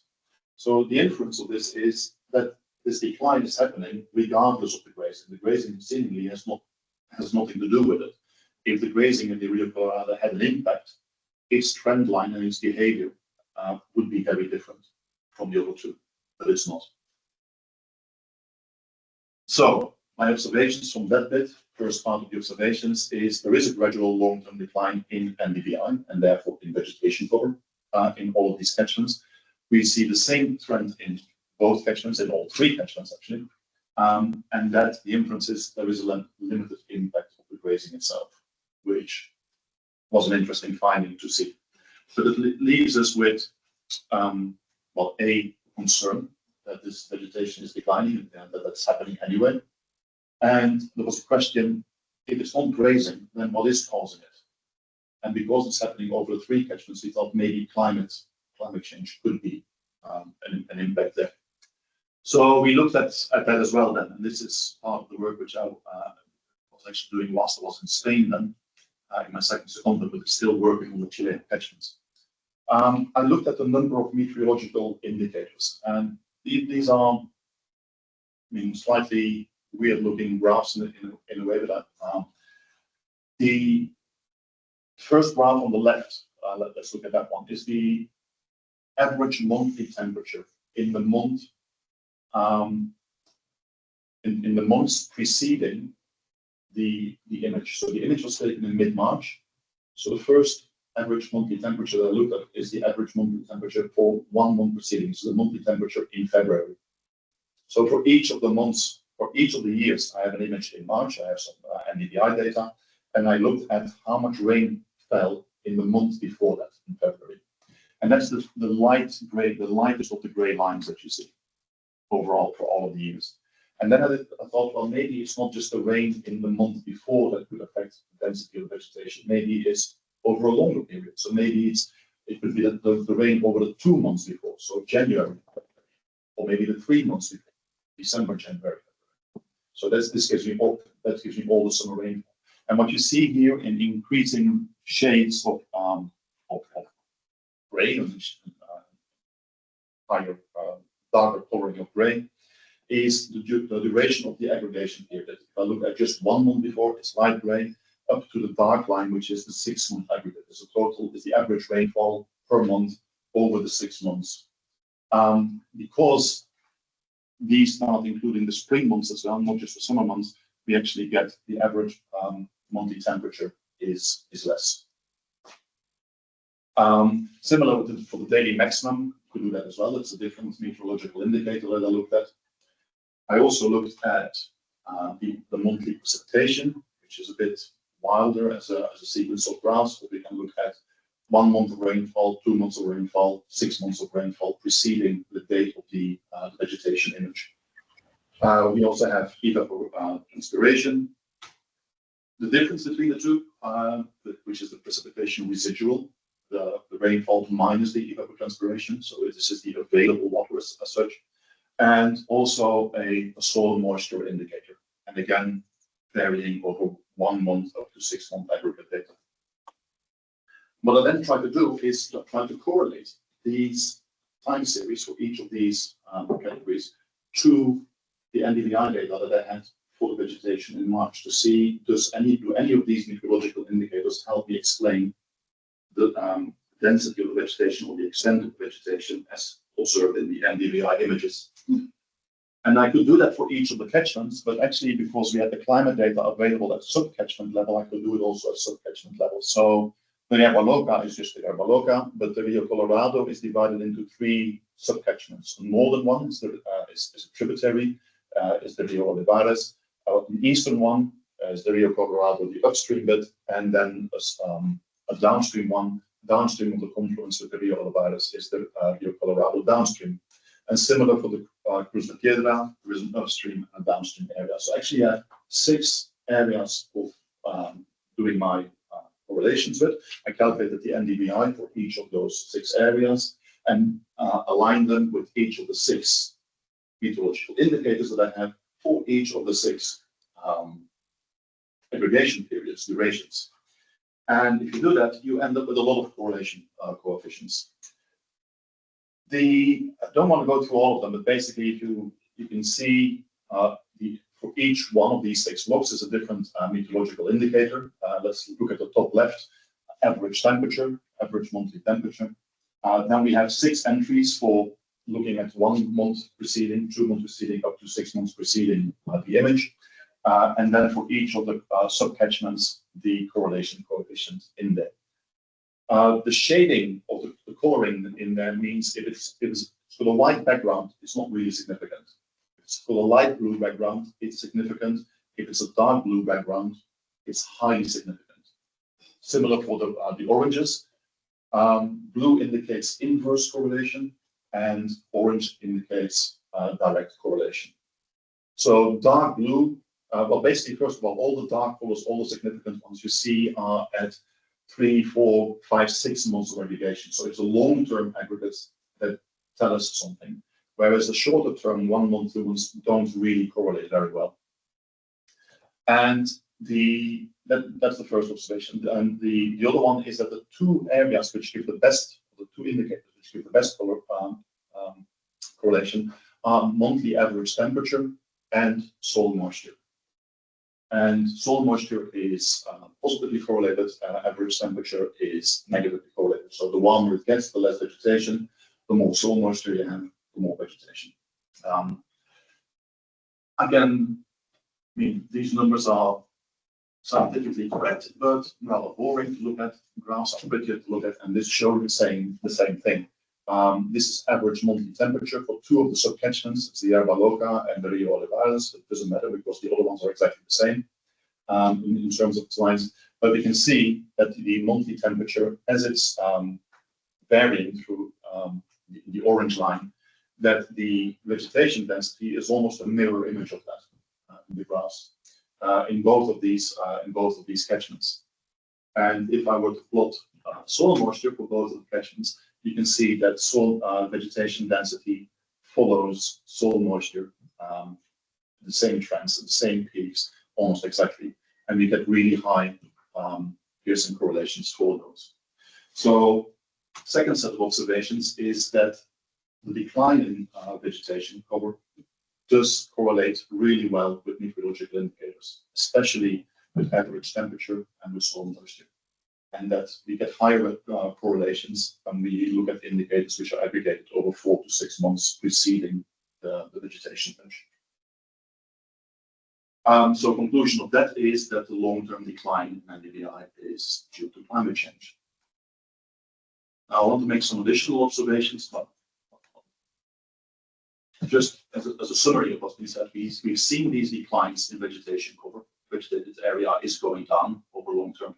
And basically, we've been able to show in conclusion that there's limited impact of grazing there and that there is a strong relation to meteorological indicators and to climate change, which in itself presents a worrying trend for the future for the vegetation in the mountainous areas of mountain slopes in the Andes. But I know this is conclusion, but it's not my last slide actually. I do want to talk a little bit about what UNDERTREES has enabled here. First of all, it has enabled this research, and this research is what I just presented. Has been written up as a paper. It's nearly ready for submission. Hopefully, this will be submitted very, very soon. It also has established an ongoing research collaboration between myself and Professor Rafael Larin from the University of Chile. And we are co-supervising the postgraduate researcher at the university there now as well. And we have potential for further externally funding research projects. We are looking for opportunities to continue our collaborations in the future outside of UNDERTREES as well. Another outcome is just an observation that secondments are a fantastic opportunity to engage in research, to establish new research collaborations, to embark on lines of research which I otherwise would never have gone to. This whole NDVI remote sensing type of analysis was new to me to do. It was very interesting, and UNDERTREES has enabled that and made this possible. And I also want to add one other reason or one comment, because secondments are not just about academic opportunities. It also provides an opportunity to engage with a different culture, different foods, different people. And for people like me, gym ecologist, also with different landscapes. So I just want to show two further slides. The left one is sort of the image that I would wake up on every morning from my apartment, looking towards the west, looking towards the east, at the Andean mountains, which are visible directly from the location in Chile, in Santiago, where I was based. In the evening, if I look the other way, you can see the sunset towards the west over the foothills, in the Andean foothills as well. There is a bit of city there. You can't see it because it's entirely based in silhouette, but this is again an image from where we were, and the opportunity not to just engage in academic research, but also to experience a country as beautiful as Chile was amazing. So I'm very grateful to UNDERTREES for having made this. And that was my last slide. I do want to say a big thank you to Rafael and Rafael Vasquez, without whom this research would not have been possible.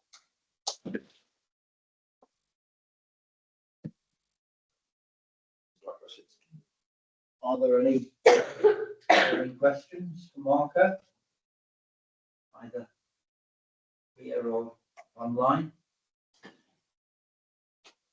Okay. Do we have time? Do we have time? We haven't got much time. We've got to.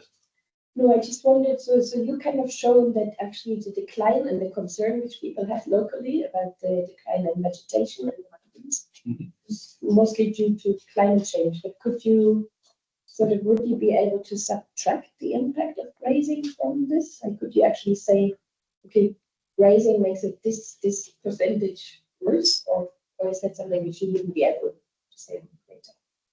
I am not sure if I can answer the question in full. I think that the trends there is a bit of variation from year to year anyway, but I think the overall trends are so similar between all three that subtracting them, any difference attributable to,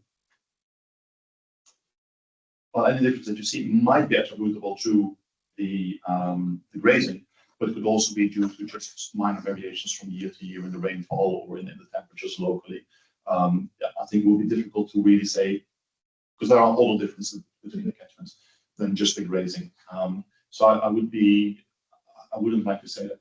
But other studies in other areas of the world have shown, also in mountainous areas, that the grazing can be really, really detrimental. And it shows up very clearly in the images there. And it's basically, that's not what's happening here. So, but there it's been shown that it's due to overgrazing. So whatever is happening in the Rio Colorado, in terms of, it doesn't seem to be overgrazing. Yes, there is grazing, but I can quite confidently say that there's no overgrazing there. All right, thank you. So the next item on the agenda is Anthony. Are you Are you there? Hello, I'm here. Good, good. I'm not sure, is it Victor or Anthony? What would you like? Yeah, Victor is my first name and Anthony is the second, but I use Anthony. Yeah, Anthony is okay. All right. Well, we I don't think mind. Victor is better. Victor is better. We'll go with that. So, yeah, so if you're able to share your screen, Yeah, but yeah, just give me a sec. work out how to unshare this one.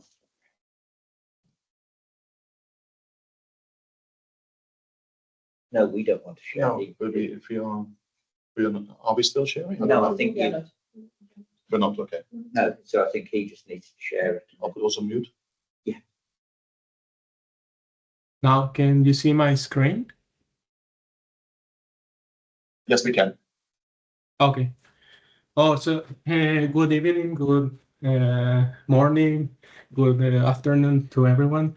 My name is Anthony Gaborel. I'm from the University of Extremadura in Spain.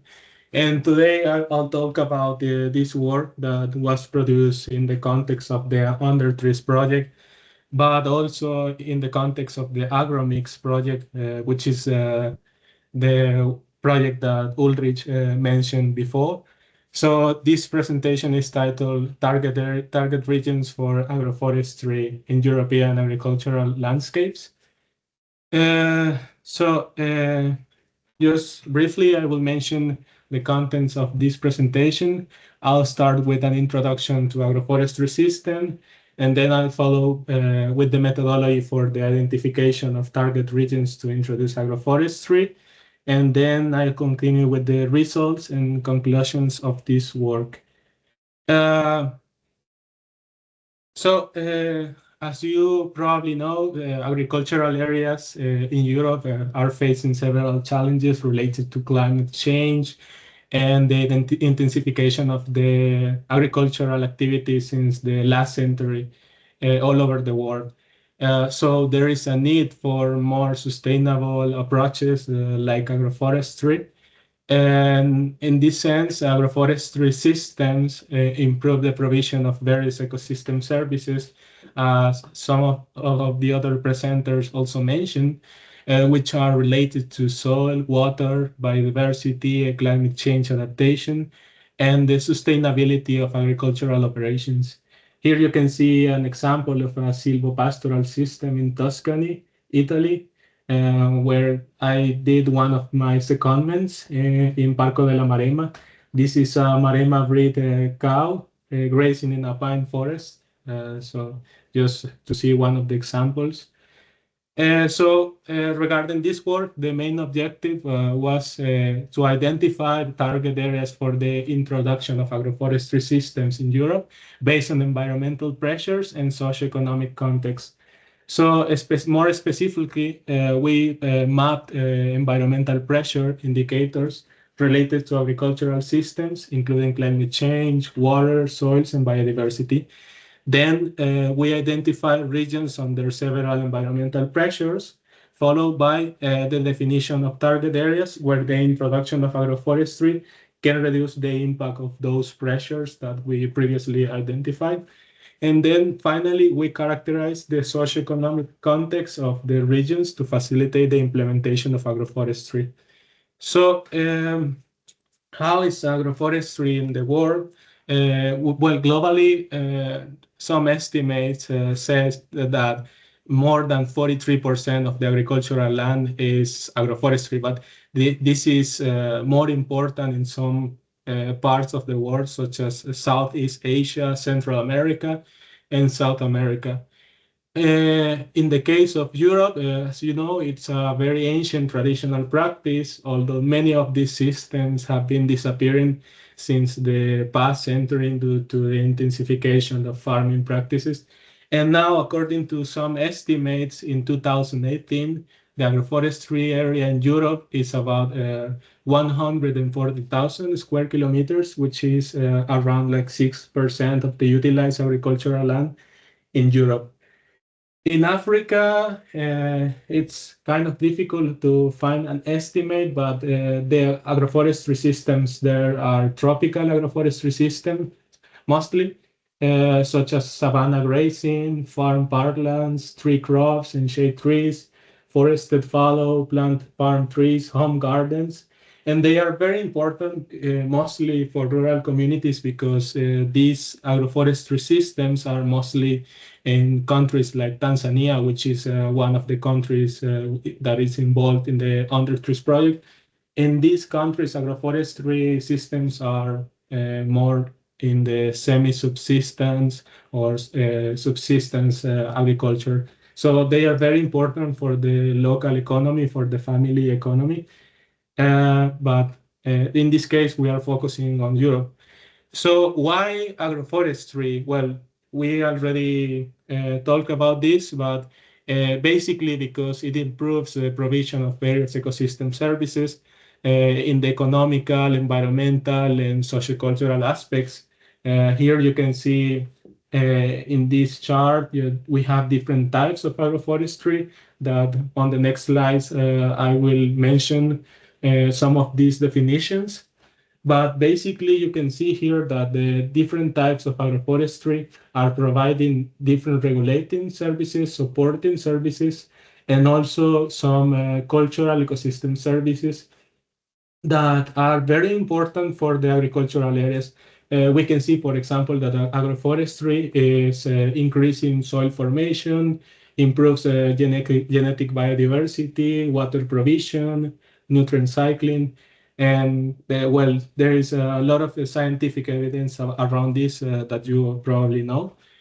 So I will continue with the types of agroforestry in Europe. So in this case, we have different combinations of agroforestry depending on the components. For example, here, one of the main types of agroforestry is silvopastoral agroforestry, which is basically the combination of trees and shrubs with forage and livestock. But then we also have another category, which is agrosilvopastoral, where the crop component is also included, not like in silvopastoral, where we only have the grass, trees, and livestock all together. Then the third category is silvoarable agroforestry, which is basically widely spaced woody vegetation intercrop with annual or perennial crops, also known as alley cropping in some cases. And then we also have another category, which is forest farming, which are basically forested areas used for harvesting crops for many uses, such as medicinal, ornamental, or culinary uses. And then we have this category, which are home gardens, where we see in these small plots a combination of trees and shrubs with vegetable production in urban or even in semi-urban areas. These are known as home gardens or kitchen gardens, and are also very important in Europe. Then we also have this category, which is hedgerows, windbreaks, and riparian buffer strips, which in the European context are also, when they are associated with agricultural areas, they are considered agroforestry as well. So we have many classification possibilities for agroforestry, but basically that depends on the data sets that we have. And we first need to think about the components of agroforestry, whether we have trees, livestock, grass, crops. What is the dominant land use? In many cases is agriculture, but we can also see agroforestry in most in forested areas. So we have different dominant land uses. And then the spatial organization varies a lot depending on the category of agroforestry, because the plots are in different sizes. And then we have different temporal arrangements. That means that we need to think about when grazing is happening in these agricultural areas, what is the crop rotation in these agroforestry fields. So those are the things that we need to consider. But we also have different agroecological environments because we have agroforestry systems in Mediterranean areas, in Atlantic bioregions, in continental bioregions. And also we have different socioeconomical management levels because some of them are like marketed oriented, but some of them are also semi-subsistence, but this depends on the socioeconomic context of the regions. And what is finally the function, if it's for the provision of food, to protect the environment. So we have many functions around this. So just as an example, we have different classifications of agroforestry systems. I'll show one of the classifications produced by one of my colleagues in my team, which is based on the land use cover area frame survey dataset, which is the Lucas.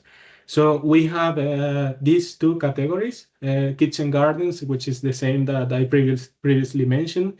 But here we can see an example where we find potato cultivation in a small peri-urban olive grove, which is typical of the Mediterranean countries. Then another category that they have identified are graze permanent crops.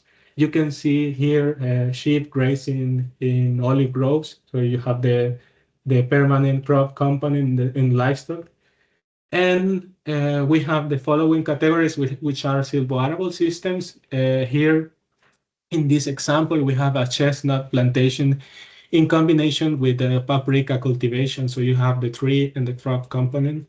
And then on the right, you have the intercrop permanent crops, which is a combination of olive trees with oak cultivation. So you have the permanent and the temporary crops. And then we have the silvopastoral and agrosilvopastoral, which is the main difference is that in agrosilvopastoral, we have the crop component that we don't have in the silvopastoral system because these are like natural grasses, not cultivated. So these are also very typical from the Mediterranean countries, and but they are also found in other parts of Europe.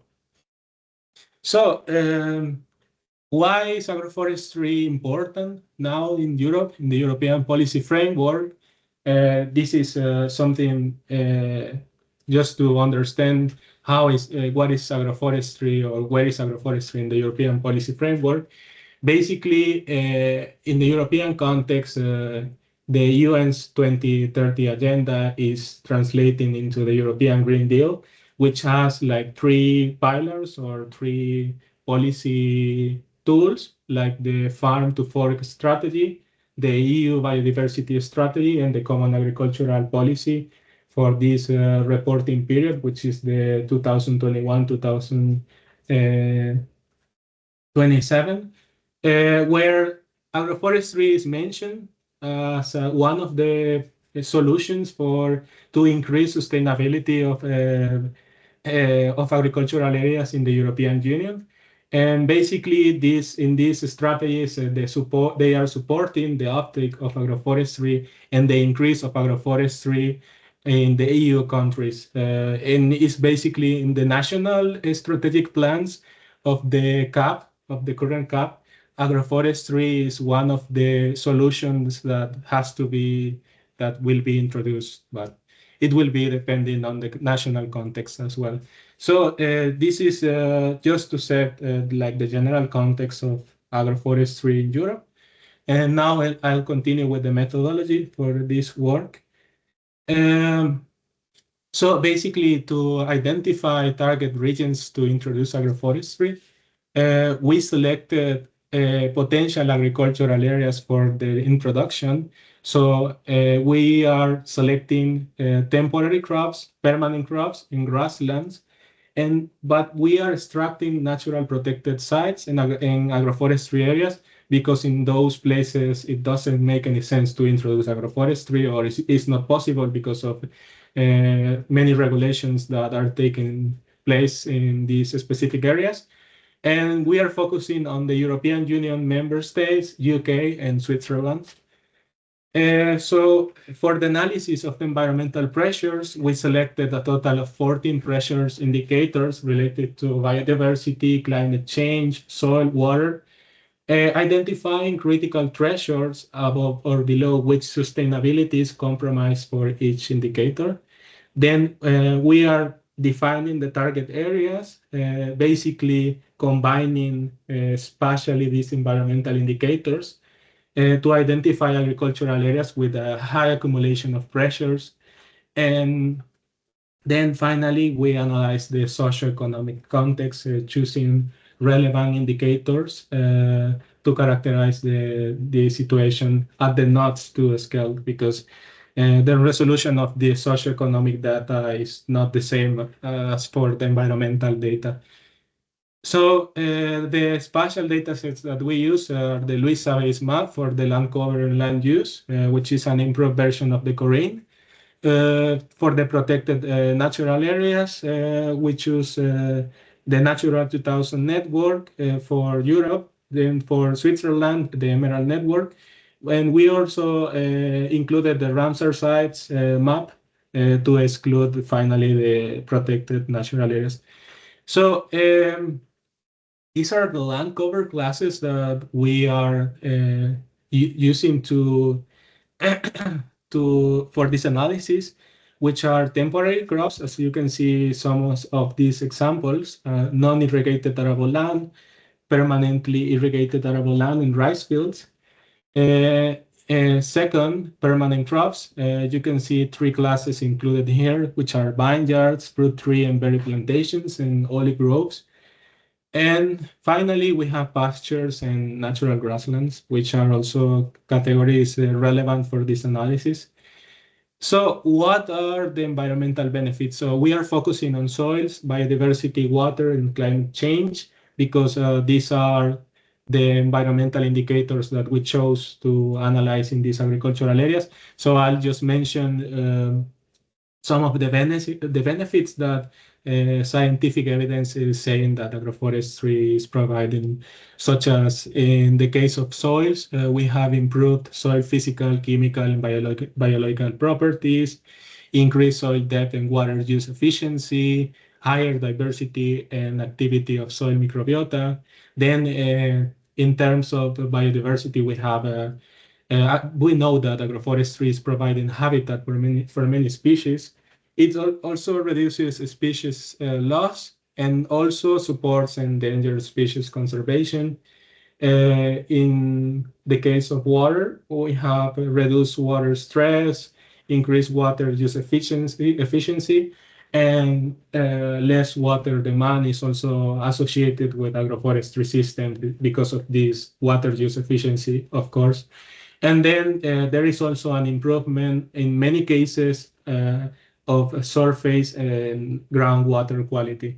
In terms of climate change, we know that agroforestry is a tool for climate change mitigation, climate change adaptation, and in some cases also reduces temperature variation in some areas.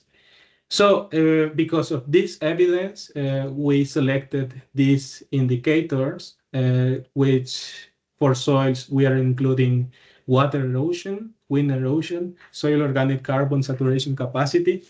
For biodiversity, we selected natural pest control, pollinator potential, potential threats to soil biodiversity, which are considered like proxies to analyze biodiversity, because this is a little bit complicated to do at the European scale, because we didn't have like a more holistic or complete data set to analyze biodiversity. So these were the only ones that were available at the moment that when we did this analysis.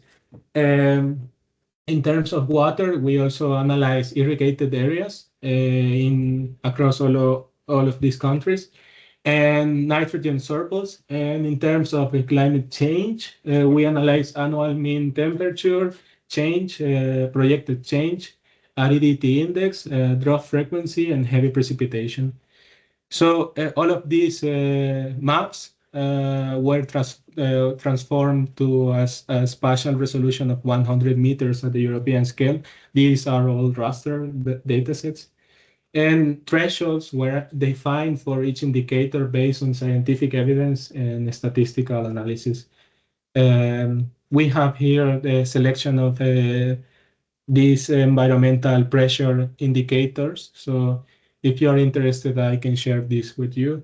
But basically, what I want to show here is that we define a threshold for sustainability for each indicator that in some cases is based on scientific evidence, but also on statistical analysis. We have, I will say this, for example, in terms of water erosion or wind erosion, we know that an erosion rate above 2 tons per hectare per year is really high. So that's where we are defining the sustainability threshold, which is critical for the definition of the target areas. So basically what we are doing here is just combining all of these areas that are showing like that are exceeding these thresholds. Well, this is regarding the environmental indicators. Now I'll change to the socioeconomic indicators, which are relevant to understand at least the context of these regions where we can introduce agroforestry. So we have these maps of which are these indicators, which are related to farmers' willingness to change.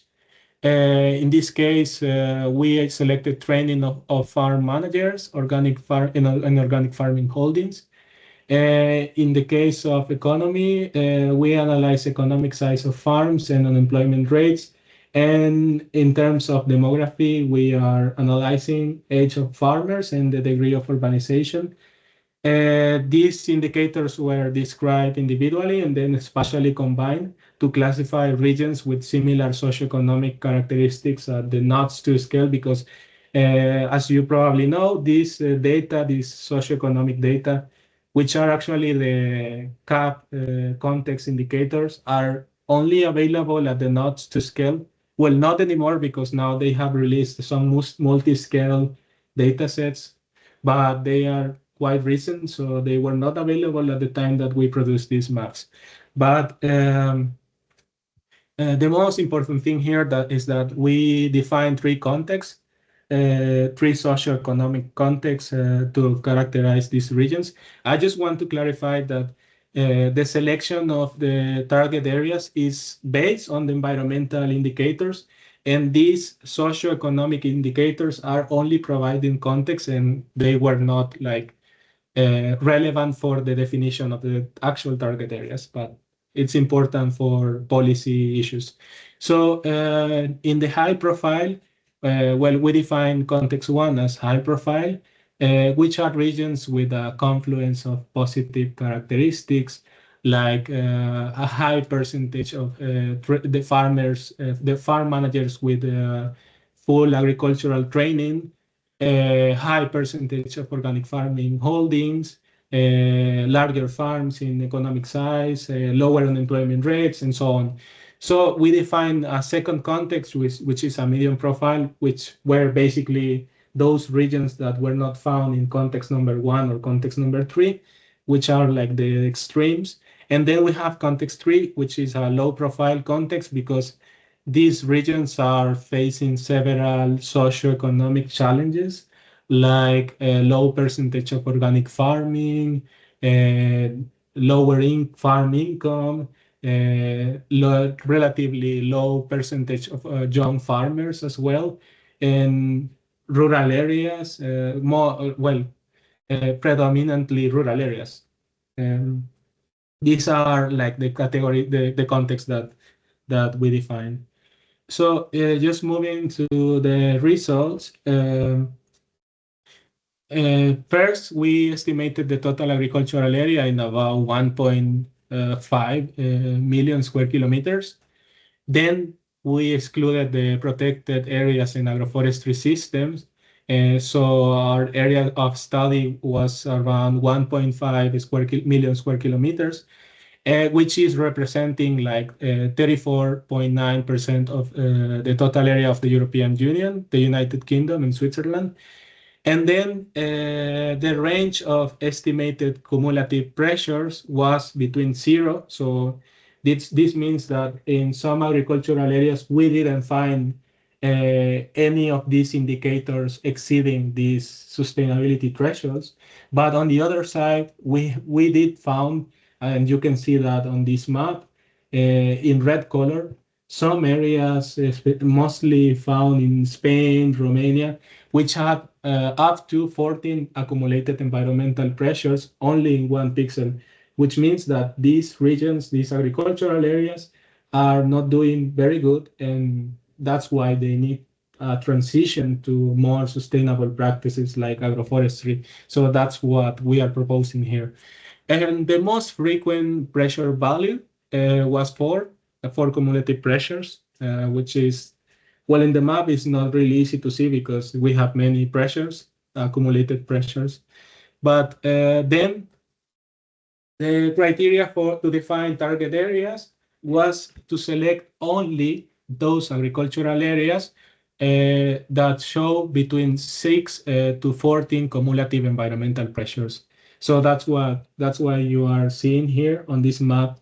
This will be the target areas to introduce agroforestry in Europe. And then we also combine this data with the socioeconomic context that you can see in different colors at the knots to scale. The most affected context was context number 3, because you can see the mean environmental pressures were around almost 6. And we found the target area, the percentage of target area, which was a total of 601,000 square kilometers, approximately of 36.7% of the target area in the low profile or the context number 3. Then on the other side, we have a high profile, which is context number 1. And as we remember, this is the context with a confluence of positive characteristics. Here, the mean environmental pressures were lower because they were almost 5, but the lowest value was found in the medium profile context, which is number 2, which is also the one that is like concentrating a higher proportion of target area. So basically, the most important thing here is that the total target area to introduce agroforestry systems in Europe was estimated of 601,000 square kilometers approximately, which represented 39.1% of the study area that we initially defined. So if we see which were the most important variables for the definition of target areas, we found that biodiversity-related indicators were the most important for defining agroforestry. This means that biodiversity is really compromised in these agricultural areas according to these indicators that, as I said before, they are proxies of biodiversity, and they are not trying to represent 100% of what is biodiversity in these agricultural areas, but at least they are representative. And then this is followed by climate change indicators, which were also very important for defining target areas, but also soil organic carbon. The loss of soil organic carbon was also important here. And then finally, less important were like water erosion, wind erosion, but still significant. If we see what is the proportion of the target area for introducing agroforestry systems relative to the total area studied in each biogeographic region, we can see that the most affected biogeographical region was the steppe, but we have to say that it's also in terms of area, it's not a very big bioregion, but at least it was highly affected by these pressure indicators, followed by Black Sea, and then most importantly, Mediterranean, Atlantic, and continental bioregions. Finally, the less affected were boreal and alpine, which are these biogeographical regions where the agricultural area is less important, but still it's significant here. So we also identify, according to these NOTS, two regions, some of the hotspots, the regional hotspots, and we identify a total of 57 NOTS 2 regions that reported a high proportion of affected area relative to their total surface area. So in high profile, which are, we found around 15 regions. Then in the medium profile, we identified 31 regions.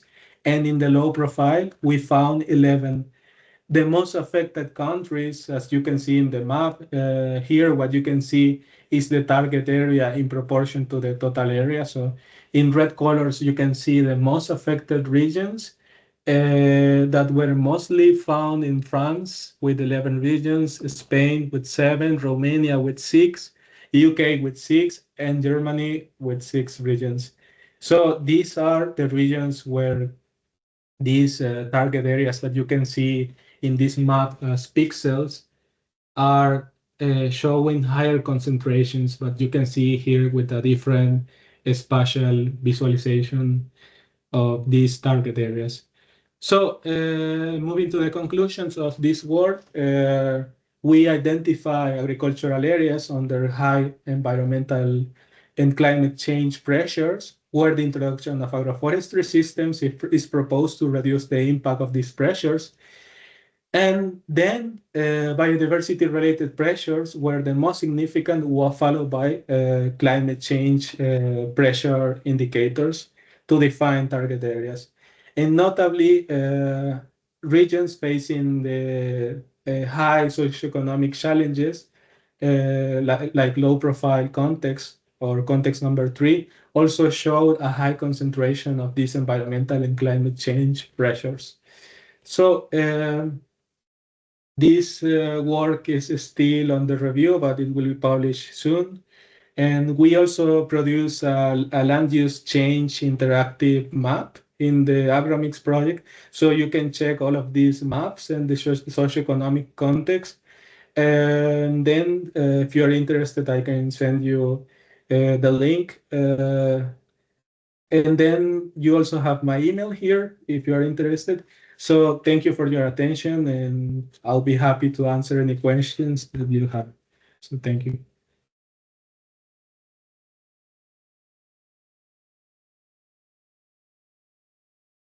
All right, thank you. Thank you very much for that. Are there any burning questions from anybody either in the room or online? Thank you. Very good. Yeah. Thank you.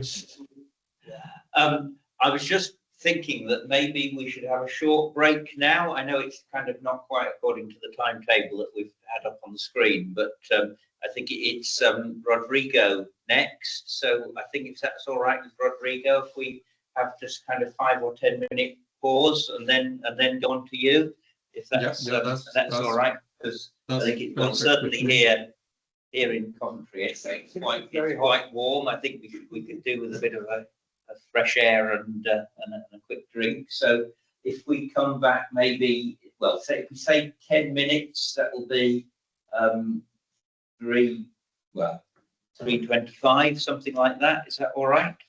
Okay.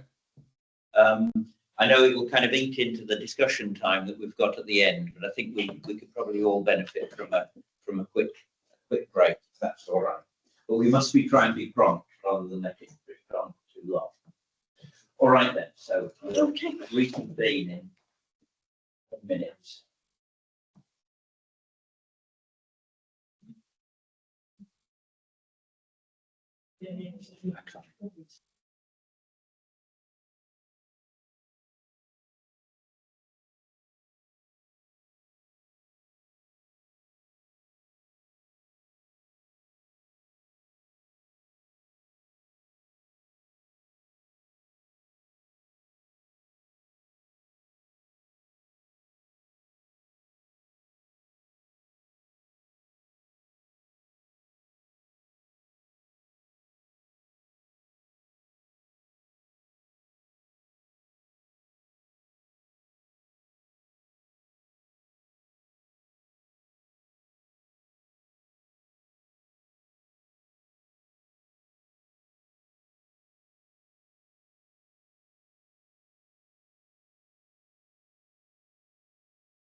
from the Philippines. Are they on?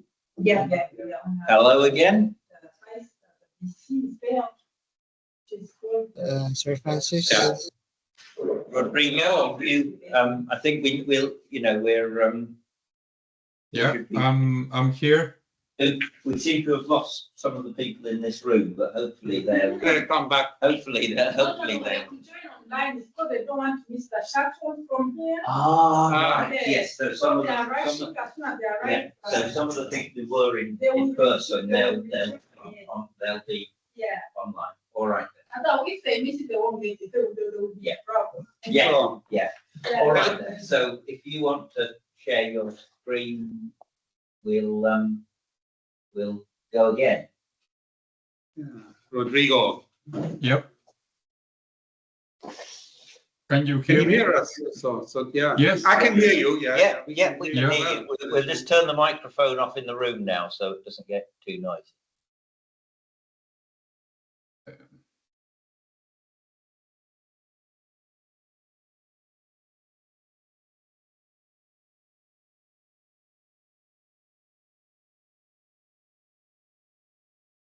Can you see my screen?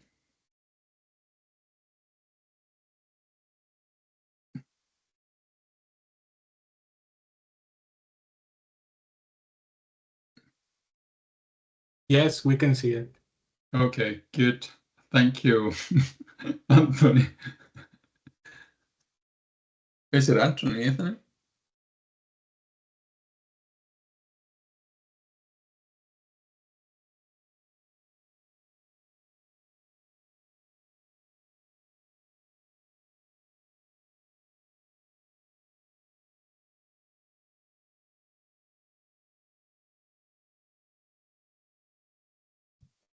Yeah, I think if you're ready to go, start. Ready to? Can you hear me?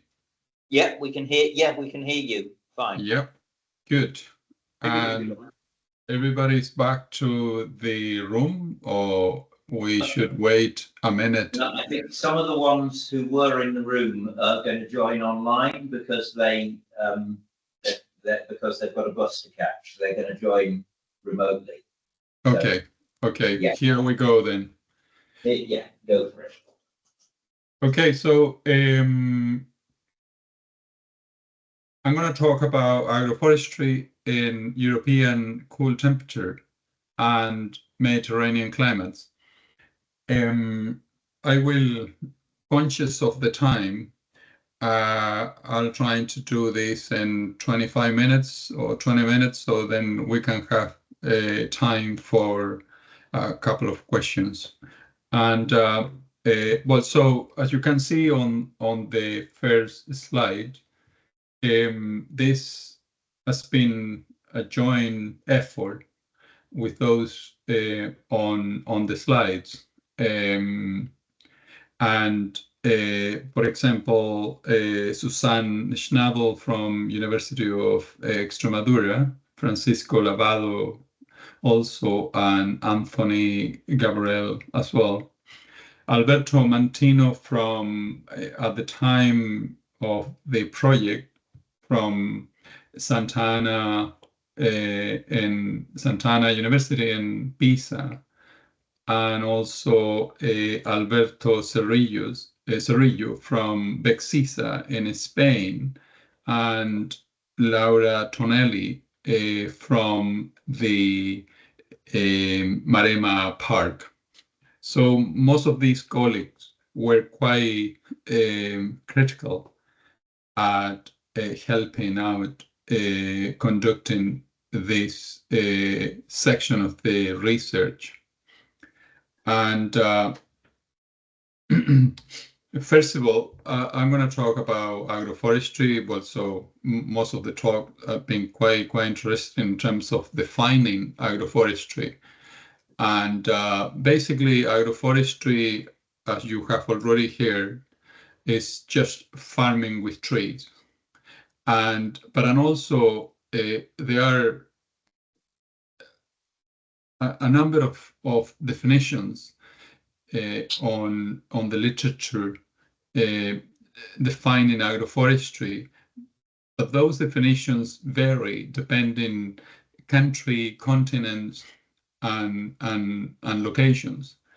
And some of the more common definitions for agroforestry is a land use system where trees are intentionally integrated and grown in combination with arable crops and or livestock on the same land unit. But when I say here intentionally integrated, in some locations, as I said, is a little bit different. And depending what is the sort of agroforestry system that we are looking at. But say, for example, most of our experience here in the UK is on silvopastoral and also silvoarable. But even in continental Europe, there are definitions which, for example, hedgerows are included. In this part of the country, we usually don't include, depending how those are designed, we usually don't include hedgerows as an agroforestry system.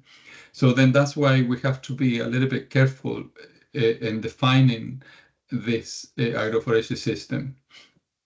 And for the UNDERTREES project, the plan in the beginning was to look at different agroforestry systems in different climatic zones, such as, say, for example, in Northern Europe, Mediterranean, and subtropical, tropical areas. But because of the logistics and also some of the challenges that we had over time, over the last 4 years to visiting some of those places, we were just able to conduct the research in just 2 or 3 areas, and mainly in Europe. And those study sites that over the last 4 years, we were able to study a little bit in more detail, were in Italy, Spain, and in the UK. So as you can see on that slide, those blue dots identify specifically where those agroforestry systems are. Say, for example, in the case of Italy, we were working at the Maremma Park, which is about 100 miles from Pisa. And within that park, there was and there is an agroforestry area where we were lucky enough to study for a while. And then in Spain was exactly the similar situation. In this case, in Spain, we were using a private farm located about, say, 100 miles from the city of Cáceres in Extremadura. And in the UK, we were working with INAFI in our organization here in Northern Ireland, and with a long-term experimental site that was established in 1989. So roughly 36 years ago. And on the slide as well, you have there some of the information about soil organic carbon stocks. And so you can see quite clear there that those vary quite specifically between the countries. So you have, for example, in the UK, much higher soil organic carbon stocks than in Mediterranean areas. This is something that is from the literature, and also the plan was to sampling and have a more detailed information about those carbon stocks from all those agroforestry areas in the UK, Spain, and Italy. And But the important thing for this type of work was visiting those experimental sites and also identify the type of management activities within those agroforestry systems. As you can see, for example, in the case of Loch Gold in the UK, so then the agroforestry system that was established 36 years ago was the typical one planted at 400 trees per hectare with Fraxinus. I'm not going to mention the common name because maybe it's different in other countries, but it is Fraxinus Excelsior planted at 400 trees per hectare, which is 5 by 5 trees per hectare, and also grazing animals all year round from April to October, basically mainly sheep, and at about 12, 13 ewes per hectare per year. So then, and on the other side, you see some of the examples of the type of management that those experimental sites been subject to. In this case, for example, thinning, nutrient management, and many others. So those activities are important because some of those activities also are, as a result of those activities, so there are some emissions, greenhouse gas emissions from those, and those is important to quantify those. In the case of Spain, during the secondment, we were working at a private farm, which is a typical silvopastoral system in Spain. As people call this type of system dehesas, and in Portugal it's called montados. But there are quite significant differences in terms of climate management and say, for example, tree density.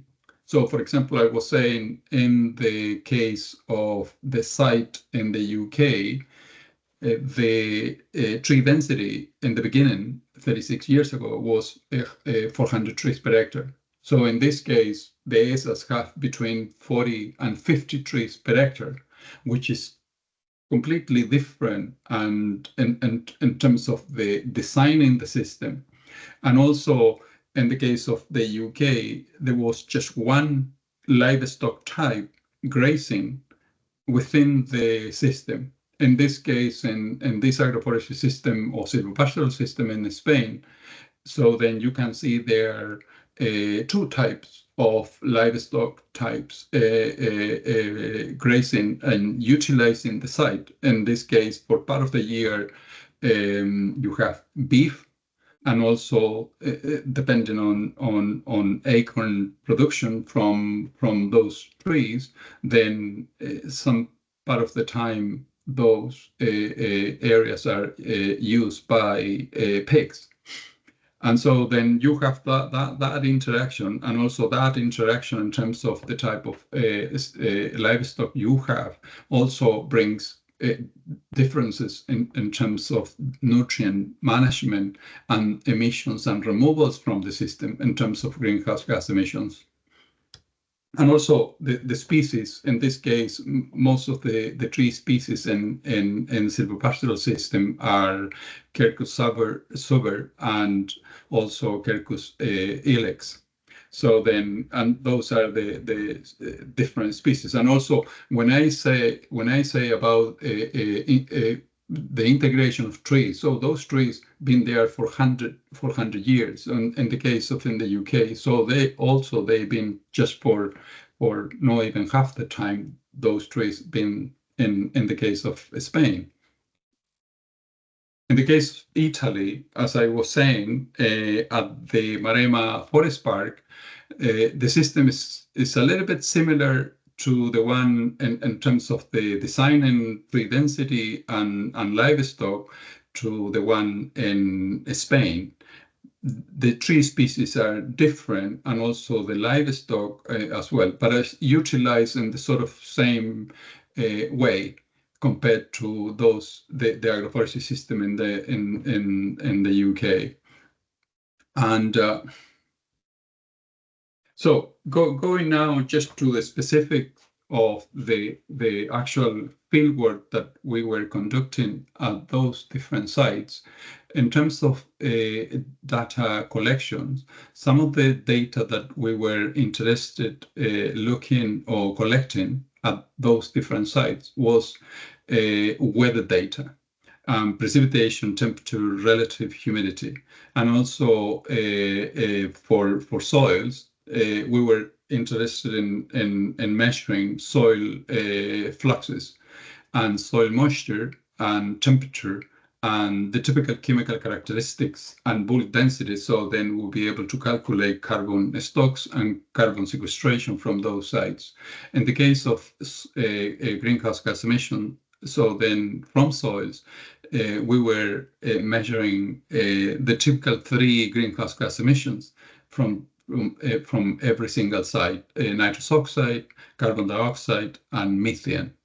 At different times whenever we were conducting the secondment at those places. And also in terms of the biophysical data, we were collecting data above ground biomass and leaf litter. So the whole logic of collecting this amount of data from different agroforestry systems was to trying to understand the dynamics in terms of changes in the carbon balance of different agroforestry systems located at different in different environmental conditions. So that was the whole logic, to see exactly whether having agroforestry system would imply that some of them would be more sources of emissions or more absorbing greenhouse gas emissions. So then we could see exactly the contribution to the total emissions from the system. So some of the results that we were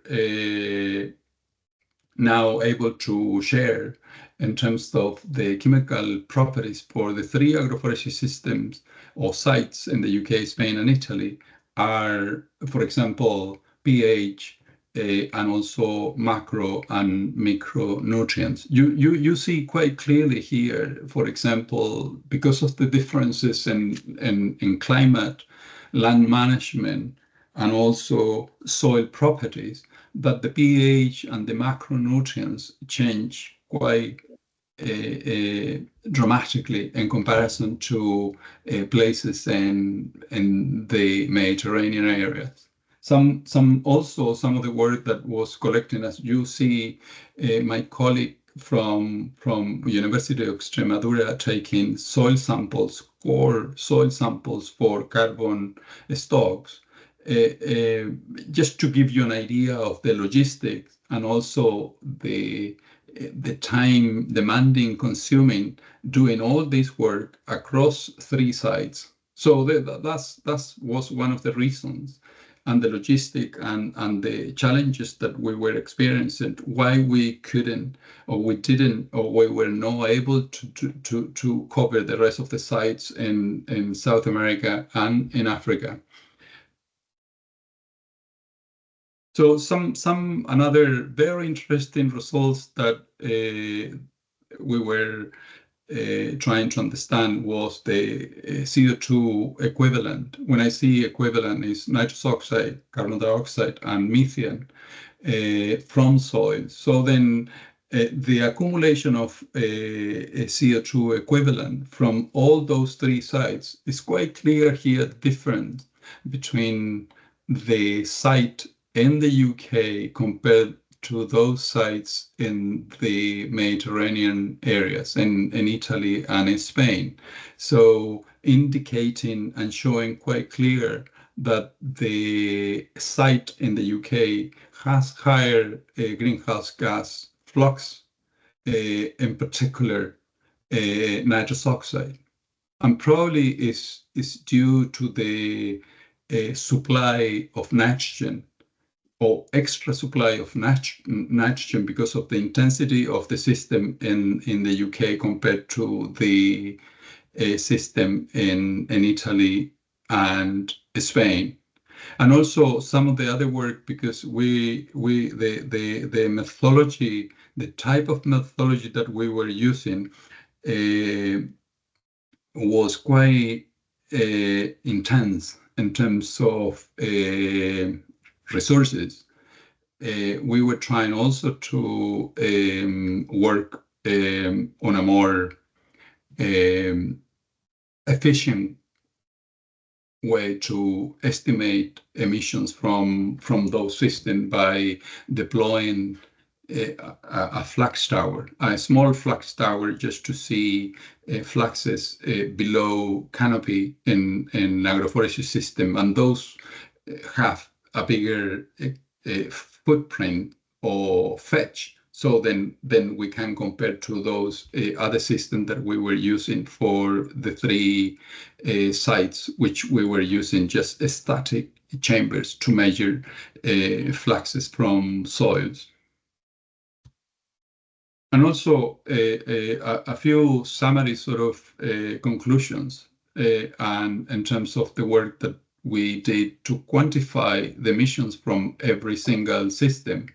If that is quite clear, as I show on the graph, that there are significant differences in greenhouse gas fluxes of nitrous oxide and CO2 in between sites, and also the site in local showing significantly higher emissions than those sites in Italy and Spain.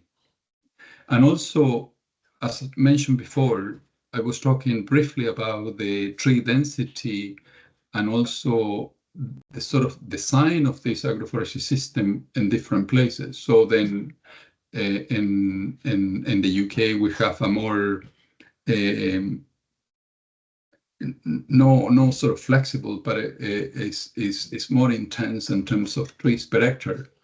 That the definition would change a little bit compared to the sites in Italy and Spain, which is a factor in terms of soil nutrients, light levels in the interaction between grass production and canopy cover within the system.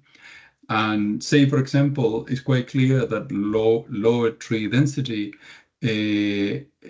produces relatively low effects on greenhouse gas fluxes and appear more related to soil type and characteristics of the soil than the management.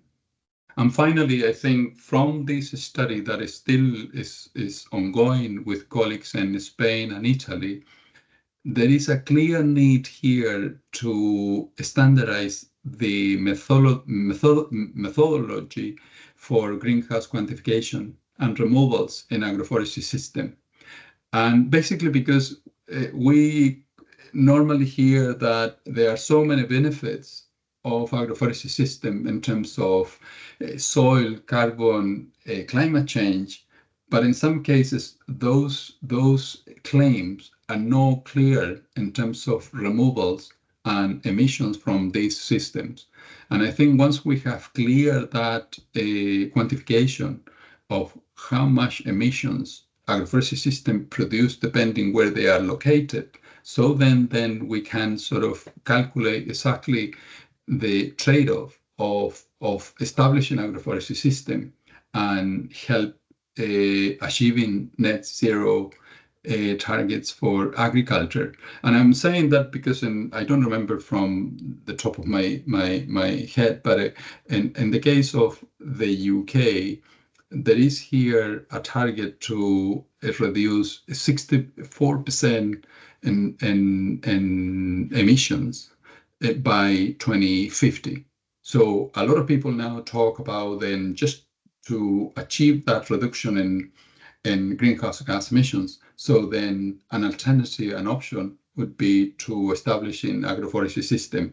But until we don't know exactly the quantification of those, we can't actually say much in terms of whether it would have the positive effect that we are expecting. Okay, thank you very much. So some acknowledgement also. So I would like to acknowledge Valentin Maya, who was the person providing the La Rosa farm for us to conduct this research, and also Donatella Ciufani from the Maremma region, which also was very helpful at helping us setting up all the instrumentation on those sites. Okay, thanks very much. All right, thank you. Thank you very much. Has anybody got any questions? I just did have one question. I wondered if you, and apologies if you mentioned it and I've missed it, but did you look at ammonia emissions as well as the greenhouse gas emissions from the systems? No, we didn't. We didn't. Just the three gases: nitrous oxide, CO2, and methane.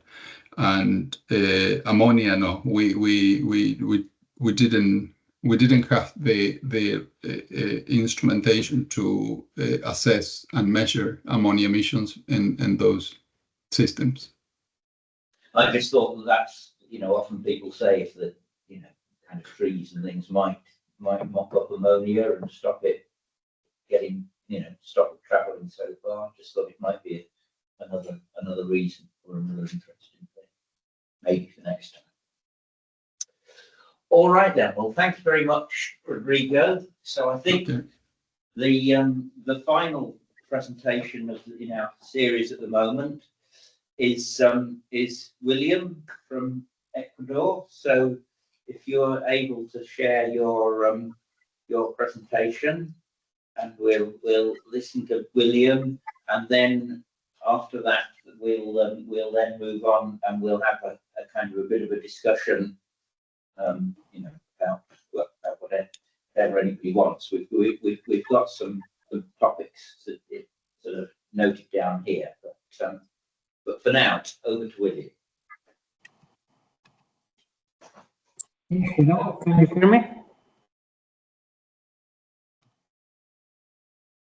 Yes. Yeah. Okay. Good afternoon there. Good morning here in South America.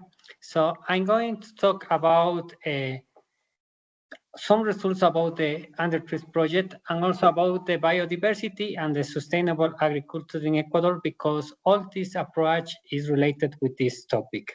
So first, I want to talk a little bit about Ecuador and INEAP, which is my institution, for the people, especially from the Europe and Africa, who maybe don't know about Ecuador.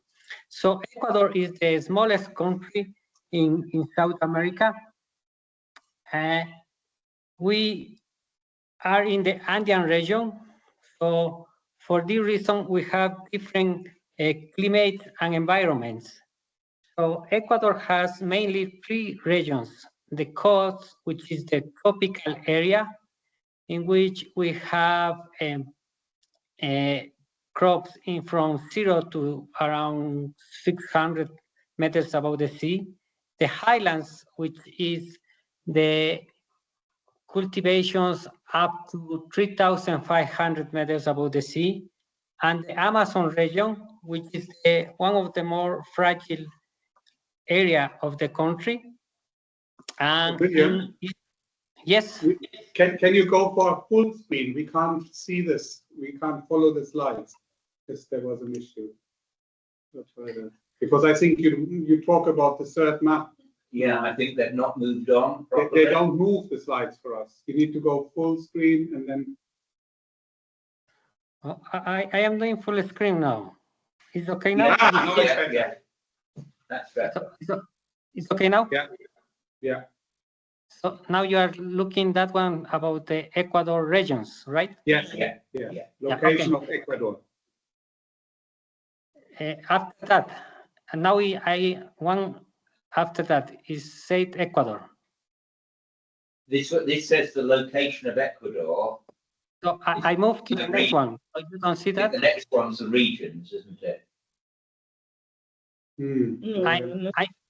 I am in the next one of the No, location. no. Only moved. We're only on slide number 2. Oh, but in mine, I can move. Yes, I think this sometimes happens. In this, you can see that I'm moving. No, now we've gone back to the beginning. Now it's moved. Now we're on. That's yes. Now we're on 3. This is the 3rd slide. Yes. Yes, but it looks like Then when I full screen. If you go full screen, yeah, on that one, click on that. yes, I will keep like this because when I put full screen, tell me if it moves. It moves or not. I think it just depends how it's set up for different people. It doesn't always quite come good, but we can see this, and I think if you're online, it will be fine. So if I keep like this, you can see, right? We can see. Yes. Yeah. That's good. Okay. I will continue like that because if I change to full screen, it doesn't move. It looks like that. Okay. So now I am talking about the regions. So you can see the 3 colors, right? Yes, exactly. Yeah, okay. Okay, I will continue like that. Okay, so I said the 3 regions of Ecuador are the tropical area, the highlands, and the Amazon, in which we have different crops and they have different altitudes and also different temperatures. That is why we have in this country a lot of the high biodiversity in the world. So Ecuador is known by the country of the 4 worlds.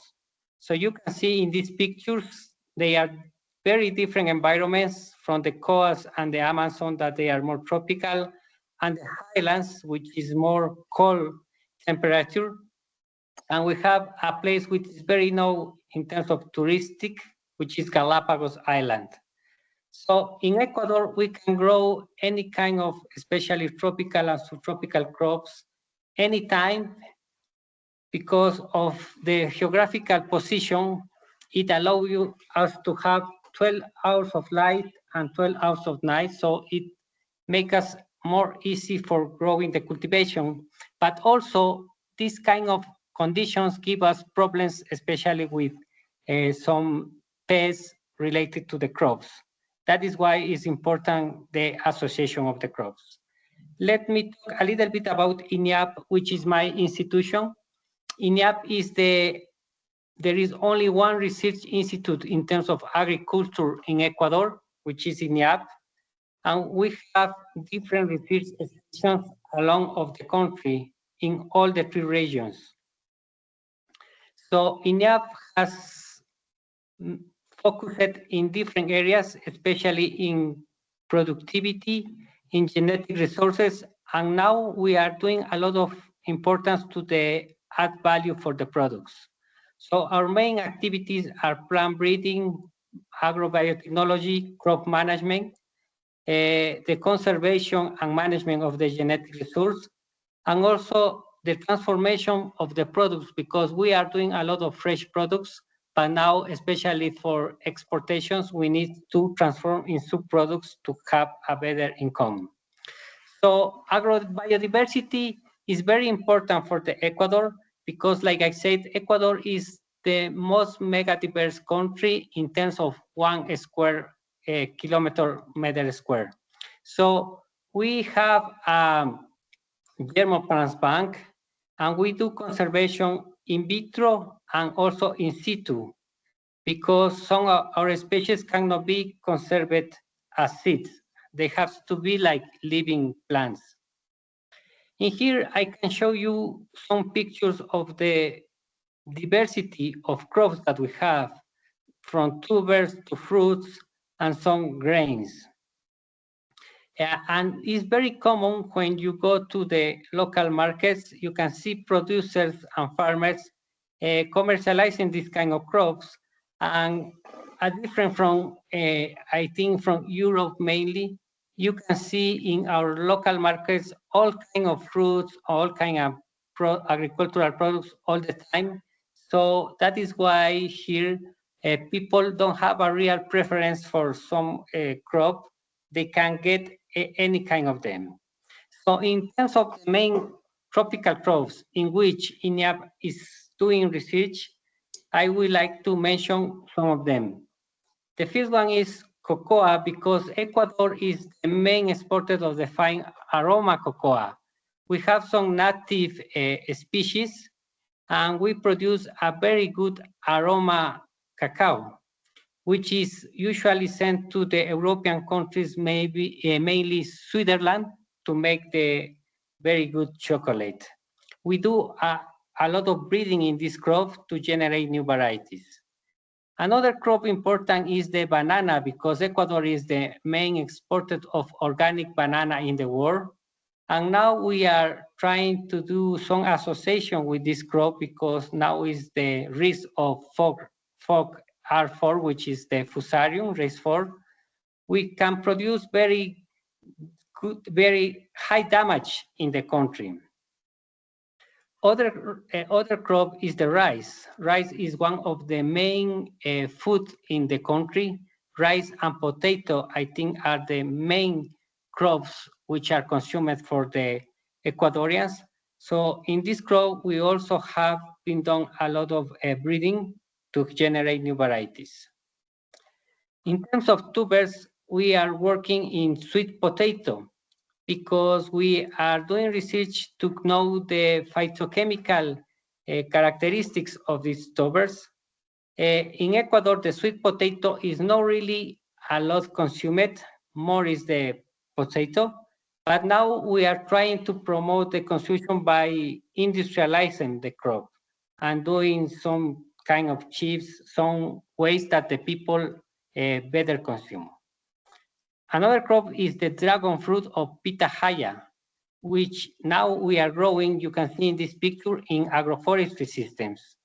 A problem that we have faced is like some international markets like US don't allow that you have other crops than the main crop.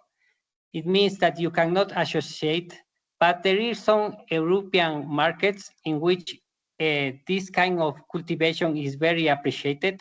That is why we are promoting now the use of this kind of systems for production.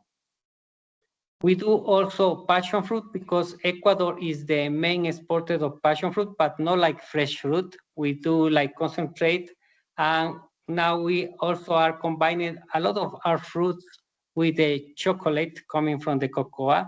And some of these chocolates, you enjoy it when I was there and I share with you. Another important crop for our is avocado. And we have two types, the green avocado and the black avocado. And now the Ministry of Environment is promoting the planting of avocado like a kind of forestry crop. So the farmers can get some incentives for cultivation. They can get some incomes from the government if they planted avocado, and it helps also for the reduction of deforestation. Finally, we work in Andean fruits, which are only grown in these countries of the Andean region, mainly Ecuador, Colombia, Peru. And we are doing a lot of research, and we are also doing a agroforestry system combining these Andean fruits with some legume species. Now, in terms of the agroforestry systems in the Amazon region of Ecuador, I'm going to show you the main results that we have gotten. So, like I said, the Amazon region has approximately 1.1 million of hectares, which are sustainable for agricultural activities. However, this is very fragile because it suffers a lot of deforestation, and also not all the traditional agricultural practices are allowed in this kind of land. So the agroforestry systems have become an alternative to promote the conservation of natural resources and also the sustainable crop production for the country. One of the first experiments that we have done is to evaluate the interaction of legume species, because we know that the legume species can be very good for the fixation of nitrogen. And we use one of the fruits that now in the Amazon are very cultivated, which is the pitahaya or dragon fruit. So we are working in both in the red dragon fruit and also in the yellow dragon fruit. In here you can see some pictures about the plantations that we have in the Amazon and about the processing that we do to evaluate. In this case, we evaluate, in addition to the carbon sequestration, we also have to evaluate the quality of the fruit to be sure that we are in the requirements that are required for the international market. Here you can see the pitahaya plants about the production. Now we are using living training systems, because for the traditional way of cultivation, they use concrete. But here there are some native species that we can use for supporting. In the next picture, you can see here the concrete that is used for training the pitahaya. But even though in this kind of traditional crop cultivation, we have planted some legume species next to the pitahaya plants. And you can see these trees are pruned, because we usually, after some time, we usually prune them to incorporate all the biomass in the soil to get some nutrients for the main crop. In here, you can see another plot about the pitahaya cultivation with agroforestry and also with some other crops for cover the soil. And after some time, also these crops are reincorporated in the soil to improve the soil quality. In terms of the results, we can see that when we see this kind of combination, you can see these species, they are legumes. Depending on the combination of the species, we can get more or less some of the nutrients in the soil. But we have seen that two of the main nutrients, which is calcium and magnesium, have been increased in the soil. And this is good for the pitahaya because these two are related with the increasing of the production. In terms of the yield, we have been evaluating this size from many years, and we can see that the yield has been increasing a little bit with the years, especially in the last years. And also, if we comparing the yield with the monoculture, we have getting better yield, which is a very good thing for the agroforestry combination. So depending on the species, we can say that we can get better nutrients, and also we can reduce the 30% of the external fertilizers because we are incorporating the biomass from the legumes. In addition, we also have been doing this kind of experiments with the Andean crop called naranjilla that I show you in the pictures. You can see here, this is the naranjilla, and also we are putting another legumes next to them to make same as in the pitahaya, incorporate nutrients and having more yield. In this case of the naranjilla, the monoculture gets better yield in terms of the association with other legumes. But if you see the statistics, the letters in many cases are similar, which says some of the associations can have similar yield in terms of statistics to the monocrop. But what we are also promoting is like the benefit is not only the yield, is also the environmental benefits like the carbon sequestration. Also here we are evaluating the amount of earthworms in the soil, because the earthworms are degrading organic matter, and this is very important in our soils. So we have seen that in the plots which has the agroforestry systems, the amount of these organisms are highest. We can evaluate the ratio of carbon nitrogen, which is related with the degradation also of the organic matter. And we can see that in the agroforestry system, we can have a better ratio, which is very good for the decomposition of the matter and also for nutrient absorption. So in these conclusions, we can say that the yield when we don't do fertilization can be better than the national average production, because usually some producers in Ecuador don't do any kind of practices. So that is why we have in the country, we have a low yield in terms of this crop. But with the association with other crops, we can also have similar than the monocrops.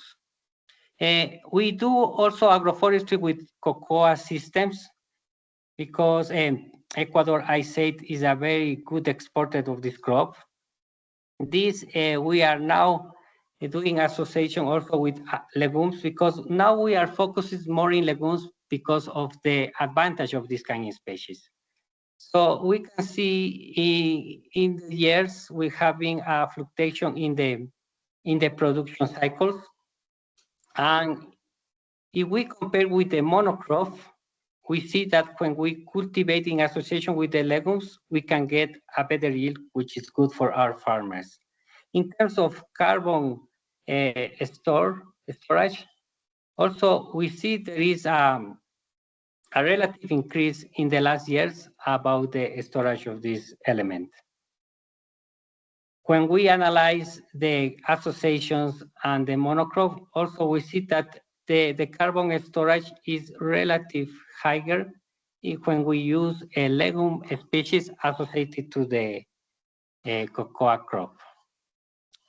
In terms of earthworms, like I said, it's important for the soil health and soil quality. We see that when we use the association crops, we have more amount than when we have monocrops. So these are the good things that cacao can be grown in agroforestry system, because with these results we are showing to the farmers that it's possible to get good yields and good incomes using this kind of systems.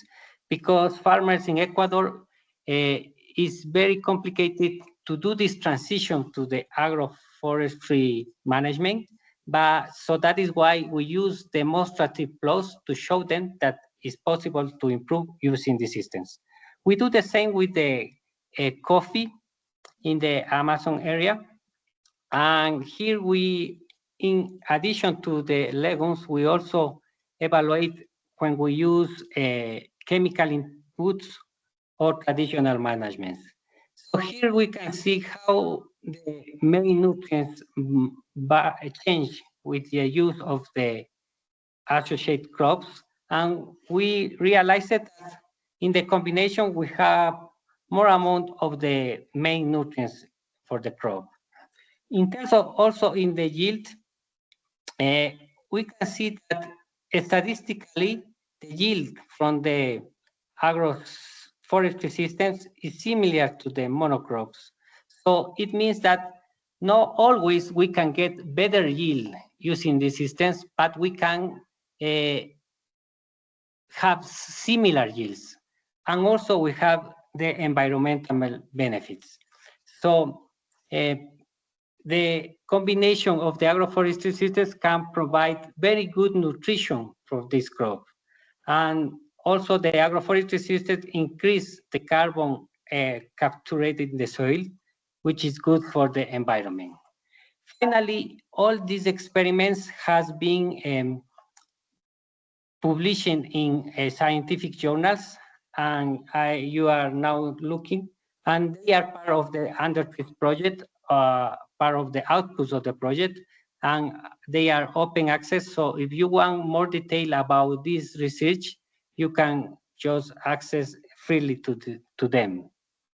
So this is all that I want to share with you and about the results that we have about the UNDERTREES project in Ecuador. Thank you so much.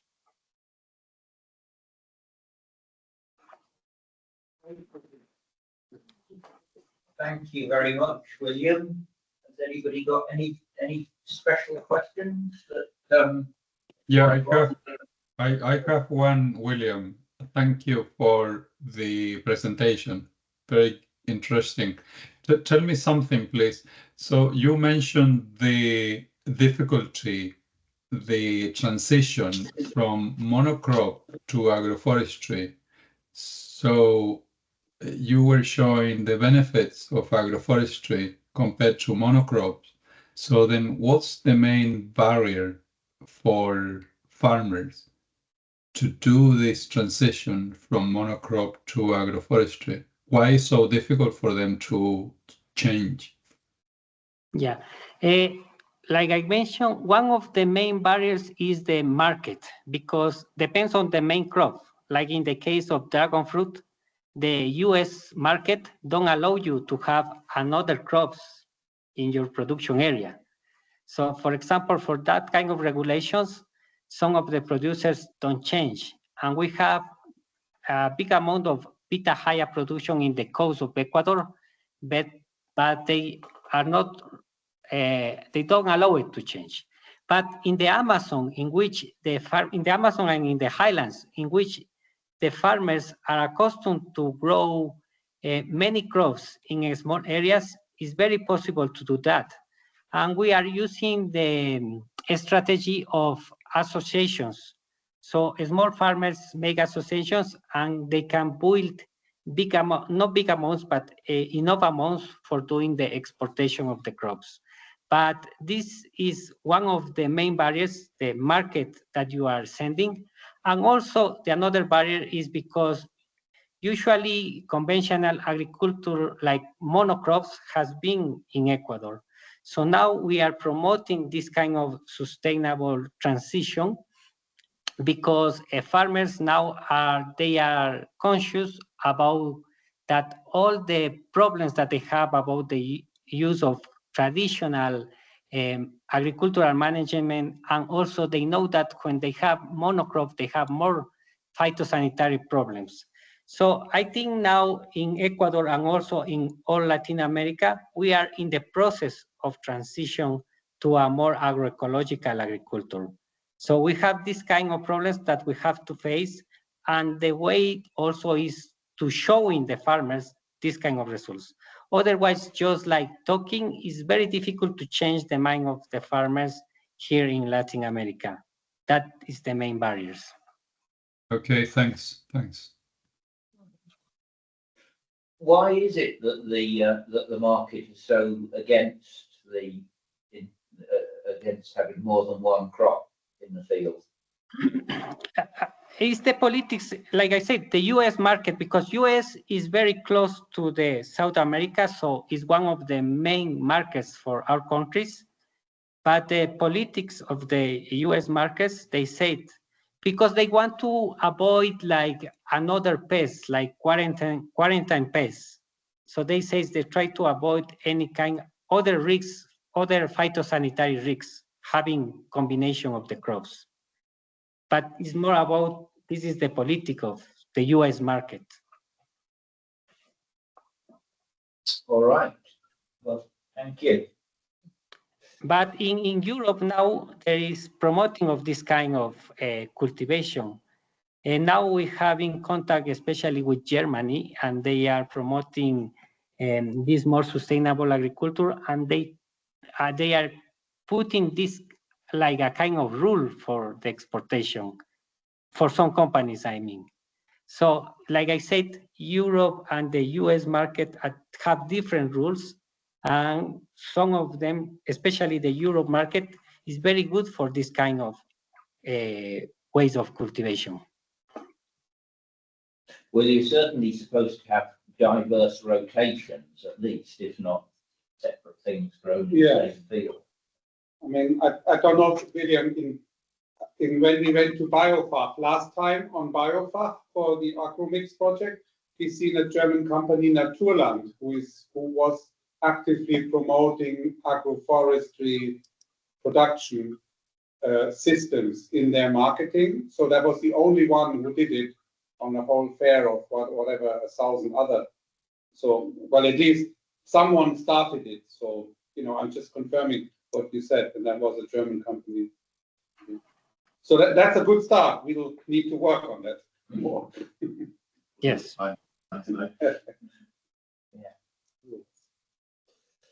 All right then. So I think, well, that's the end of the kind of the formal presentation. So we've kind of got well, half an hour or so where we can have just a general discussion.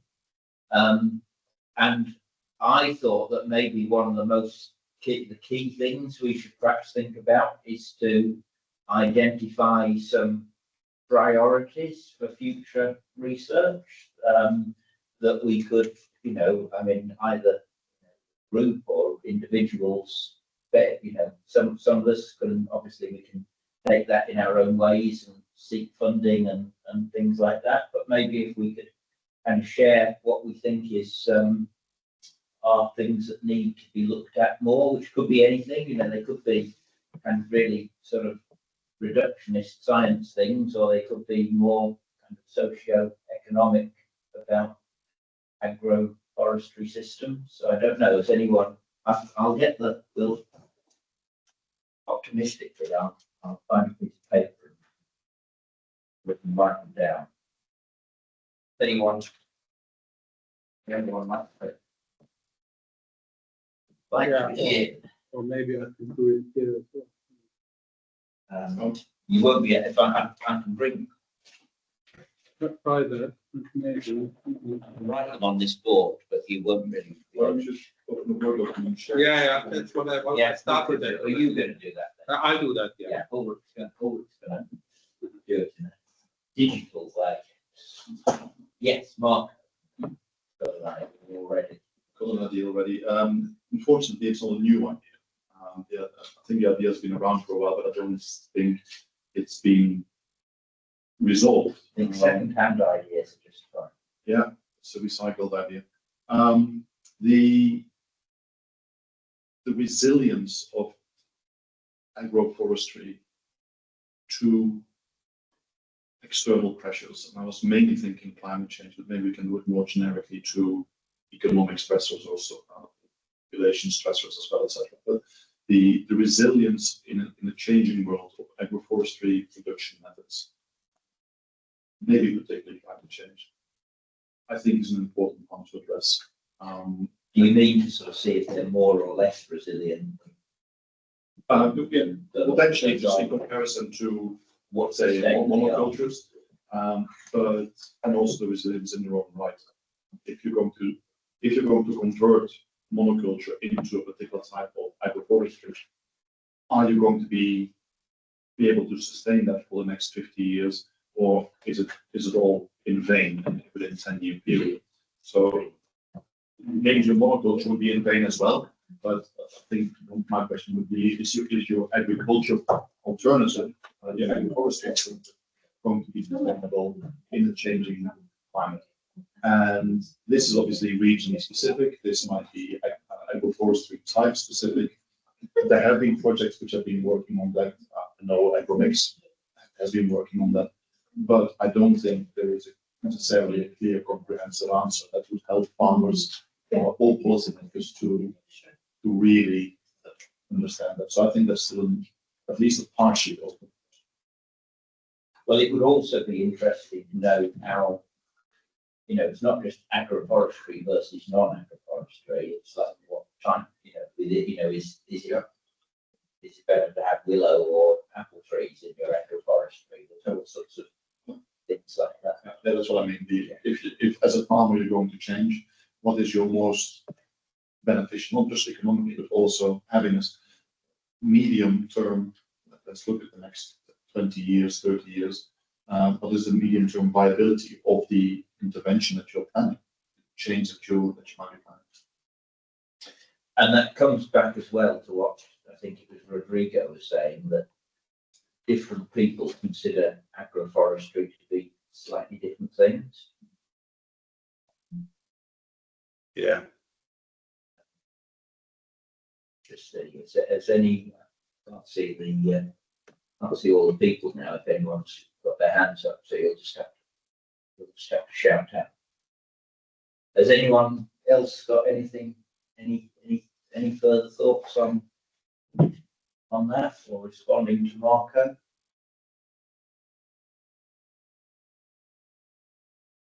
Interesting sense. Well, I had a different point. I mean, maybe someone says something, but No, I think if somebody raises their hand, they'll probably they come up. So what type of agroforestry? I mean, yeah, but I think what Rodrigo said is just a more UK issue in terms of if you include the hedges or not, because some people just call it small agroforestry features and others don't include them. So but it's more like for the statistics. We wrote a paper through AgroMix where we included it with Suzanne, and we called it small woody features. But I think that the main point is really to compare agroforestry with, like William said, like with proper monocultures. And I think what's interesting was what Anthony showed us, you know, where agroforestry should go in the future based on some kind of modeling. And I think that is really key. Also, you know, and I'm kind of combining what William said, because William basically said that agroforestry makes sense. It kind of is already producing higher yields. So why it's not adopted more widely in Ecuador? Because in our case, in Europe, agroforestry not always makes higher yields. Only if we include the tree component, we have a good yield.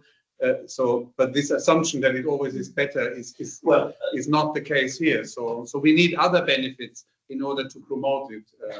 Well, in fact, if you call hedges for forestry, there was a reason why a lot of them were brought down in the 1960s, because they were seen as a problem that was limiting yield. So, but I'm talking now about in-field agroecology. If you want that, you know, if you keep both widest in agroecology.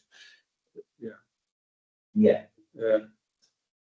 And I say, I don't know if Anthony's still here. Do you have any ideas where to take your research next or so to make it more, you know, it was more like a top level thing? So, you know, when I looked at your maps, I've seen that the north of Italy was very red.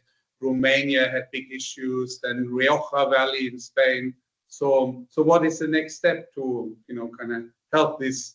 I think he's away. He's away. Oh, yeah. right. We can write to him, but maybe Rodrigo, you have an opinion on this too. Or so I mean, kind of, you know, where to put agroforestry. I think that's what people always ask us in a way. Yeah, it's always in Europe. In Europe, it's always, well, as everybody else there is saying. So it's always has been the kind of trying to identify exactly the barriers and why farmers are not taking up the system. And I think depending on the country, but there are multiple reasons, and even practical reasons, like, you know, someone farming with monocrops, even the machinery. So then if you have trees around fields and stuff, you have even to modify the type of machinery that you are using for harvesting, planting, or whatever. So then that's goes from there to the point that even, for example, the sort of structure of farms and ownership and things like that sometimes you wonder why a farmer would be keen to plant trees and leave those trees there for, say, 20, 40 years. And yeah, they are all sort of like in between sociology and and the type of farmer that you are talking about, and the more intensive industrial agriculture goes, I think it's quite difficult for those to adopt agroforestry. And also, so for example, I in my case, I was in Spain maybe, I don't know, twice doing secondments there, and they have a lot of silvopastoral areas, like millions of hectares, but it's not the perfect solution. They also are facing big challenges having this silvopastoral system in terms of water usage and the type of degradation, erosion, having all those systems completely very intensively used by livestock. So it's not an easy answer there, but yeah, I think we still believe in agroforestry, all the benefit, but I think also it's some kind of like trying to quantify all the environmental benefits. Because when you see people, or when you hear people talking about the environmental benefits, but it's no clear quantification of those. People talk about biodiversity. Well, now from Agronomics, for example, a few papers are coming out now, quantifying exactly the biodiversity effect of having agroforestry. But that's quite. Yeah, it's an interesting, but it varies between countries. Well, as William was saying, Ecuador, I didn't know that it was more related to the US market, but it makes sense also, because then if you are exporting something that it might bring a risk for pests and diseases into the United States, well, so maybe it sort of sounds like a perfectly reasonable reason. Yeah, but that's my opinion. Yeah. I want to say that, for example, here in Ecuador, with a kind of a strategy is for when we are making the association. First, we have to find a crop which is economically important for the farmer, because for the system they have to get some incomes. Otherwise, it's not they are going to adopt the system. So that is why we choose this kind of crops, which are main ones. But also, when we do the association, maybe wood trees, which are big trees, are difficult to management for them. That is why we choose it to associate with legumes, because they are more easy for manage, and also you can get some benefits. So to choose the right association according to what Rodrigo says, according to the country or the real situation of the area, should be a very important point. And here also in maybe in Latin America, the concept of the carbon sequestration, I mean, this kind of benefits of the agroforestry systems are not really very well positioned or explained for the small farmers, for example. So now this is why we are trying to put more experiments in terms of agroforestry systems, and try to do a better explanation about these environmental benefits for the farmers. Because for them, usually the main point is the income. But now we are, with this kind of exercise, promoting this kind of concepts, because they have been more deeply positioned into the farmer's mind, to be more conscious about this kind of environmental benefits.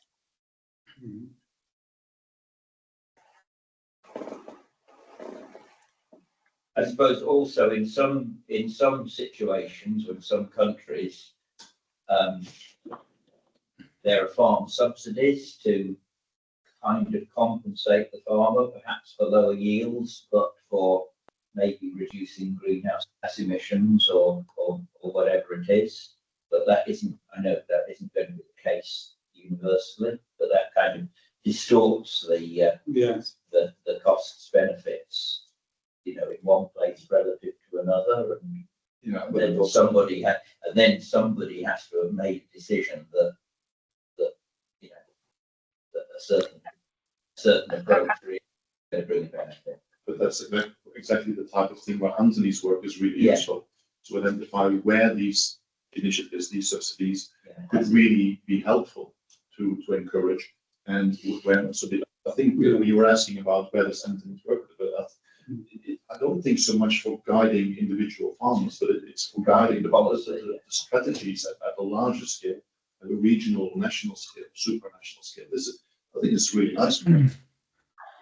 Yeah, on this regional, yeah, when that's what I meant. Like you have this catchment area of the pole. It was often intensive valleys. Have you seen that? You know, if you look at the pattern where he had the highest pressure, or so, he wasn't even in England. You know, was he? I think that the point about policies is very important, because this is subsides the subsidization we don't have here in Latin America, in Ecuador. So when we went to the farm ED with UNDERTREES, I asked them, and they say they received some income from the government, like kind of subsidization. So it helped them to remain this kind of system. So this is also very important, because in our countries, if we cannot guarantee a produce of our income, it will be very difficult that the farmer accept the transition from the conventional agriculture or monocrop to the associated cultivation. Yes, but you also showed there is a clear benefit. You know, I think subsidies can also distract. We have been working with horticulture, which has in many ways such high income that the subsidies are small. You know, they don't really make your decision. And I see that also as a benefit. So you showed that agroforestry makes sense. I can see why it's not used because of the US and the market, but it produces higher yields, and which farmer doesn't want higher yields? I mean, and in addition, you know, if you lay on Marco's modeling, where he says climate change, you know, I don't know, you haven't said that specifically there, but it could also be that the agroforestry protects you from any future climate change scenario and makes your income more stable as a farmer. And that is in itself very interesting for a farmer, to have a business where you can have more security that you will have still good yields in 10 years. I mean, that's important for a farmer. There's also that people sometimes play the system and sort of read the rules very precisely and get and do what the rules say and get income for abiding by the rules, kind of because the rules weren't very well written, and they kind of doing things kind of out of context, which don't actually bring, you know, so they're getting the money for the subsidies, but they're not actually getting delivering the benefits of the subsidies to deliver. So you can't blame the farmers. No, I'm not saying I'm not saying the politicians making bad rules. Well, whoever, yeah, but I mean it's the same happens in other professions as well. You know, when there's a kind of a target, people work towards a target. But coming back what Francis said, for example, this mulching and you know, this is not directly the agroforestry, but have some element of agroforestry in a horticultural farm, and then use it as mulching or in this tree nursery. This in itself already makes economic sense. You know, it's actually stupid not to do it. Also because we have, like in this case in Wales, it's much more drier now, and he would need more irrigation if he didn't have the cover on the soil. So that, you know, you're not so convinced. I can see always the benefit. You know, I think if farmers don't do that, the farmers who do that have eventually a competitive advantage because they have the knowledge and they set up their system for a lower irrigation bill. Yeah. But to what extent? I'm not quite sure. If you have agroforestry compared to monoculture, yes, it has advantages for yields potentially, depending on where you are there. advantages for biodiversity, it has advantages for maybe flood prevention or erosion prevention, maybe resilience. Do you have more costs in terms of time, labor, machinery, if you have a diversity of crops or products in the same site? And is that a barrier for farmers to say, well, yeah, I can get more yield, but geez, my life is a lot easier if I just have a monoculture? I think that is often the case. It's too. Yes. There's lots of things that kind of make. I mean, it's like in everyday life. There's lots of things that kind of make sense, but you just can't quite. You know, you don't do them because it's just too much, isn't it? You know, it's why people cook. You know, why people buy ready meals rather than cook from scratch, isn't it? You know, of course you could do it, But also Yeah. what William showed us in his, I wanted results like that for my crops, but because your results there were significant higher yields and sometimes nearly double your, so we don't have those big effects in Europe in that we just don't have them. So, but if I had an effect like that, the farmers who don't use agroforestry should go bankrupt. I mean, there's You have to work twice as hard to get to the yield. I don't know. This is a question for William. I don't know why, because Francis already asked you why it's not more adopted if it's so obvious. And one reason was obviously the Americans and the market, but maybe there's other catches like extra work or which. well, it can be that you're. Yeah. Well, you have to ask William. Yeah. No, I'm just saying.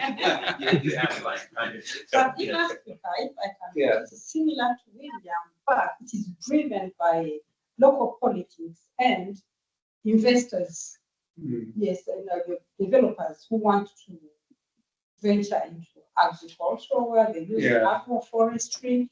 And sometimes, like in Africa, where I can really get some data to evidence what I'm saying, is that the downside of it, although it is productive, the downside of it, when they bring in trees, they don't really consider the ecological aspect of it, the impact of those trees on the wider ecology, how they drain out the aquifer, whether they will, those kind of processes that we don't see on the surface. So that is the main problem. And they end up leading to kind of, sometimes they bring in tree species that, for example, are invasive, like we have seen in the case of Somalia, that led to the desertification of the area. So I think the benefit and limitation depends on the context, on where we are trying to generate data on those kind of why and how and why and what. there can be unintended consequences from there. Yeah, and maybe Mainly politics in the global south. Politics influence those kind of decision making. They don't even consider farmers' interest because often the majority of farmers, for example, in Africa, they are subsistence farmers. They are not. They don't do intensified agriculture like we have in the global north. So for them, like in the case of William, if I'm to compare, is that in terms of productivity, when you go to the subsistence level, it is more beneficial to farmers. But now when politics intervene and then where they grab land, there's an issue of land grabbing, it also influences. That's why I say politics is mainly the main influencing factors in terms of productivity and species to be grown. William, did you want to add something? Like you said, there are also other factors like we have to take into consideration because yes, some of the systems can increase yield, but also they need more labor. For example, I said we have to pruning the trees to incorporate and everything. which is not only in the monocrop like that. So we need also to analyze more in detail all the factors related with the system to really see if we have real income benefits, because also, maybe in our countries, the labor hand is not as high in terms of cost like in Europe or US, but even though it also affects the final incomes. So now we have been most focused in the yield and also in the variables like carbon sequestration, but now we need also to see all the factors related with the system.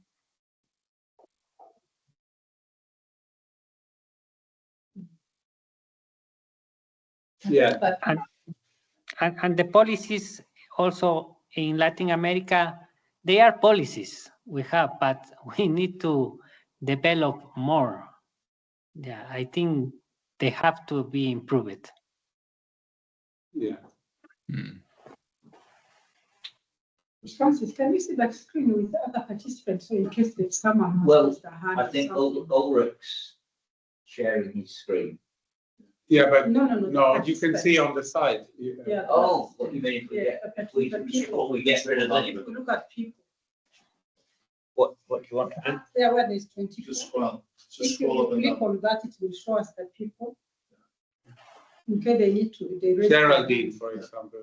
In case they raise their hands, so. we can But I see think- them. No, I think if you raise your hand, you go to the top. You go to the, Yeah, that's what I was thinking. We can put in. No, you go to the top of the list. Is it? I think so. I can raise. but you my can hand. just shout out if you, The, Roderick, well, oh, look, here we Yeah, go, yeah, now. Yeah, but that was me. That Is was it a just test? Yeah. So if you have something to say, please raise your hand, because it's easy to discuss in the room, but please come in with your views, maybe some things we haven't covered. Yeah. Just raise your hand, please. yes, I'll raise a hand. Yeah, okay, but If we tap on people, we tap everyone. Yeah. So we can easily see. go on, Marco, then. Go on now. Because Just say something controversial, usually that triggers. Lord May was mentioning something about you need to quantify what these additional benefits were, Yeah. for example, in terms of biodiversity. And you mentioned it as well, Lilian, for the ecological benefits. But I think there's also, and this is maybe not for the agroforestry people directly, but it's for collaborations to work with people. Then, what is the benefit of having that higher biodiversity? How does that benefit the region? What are the implications? Does that bring health benefits, well-being benefits?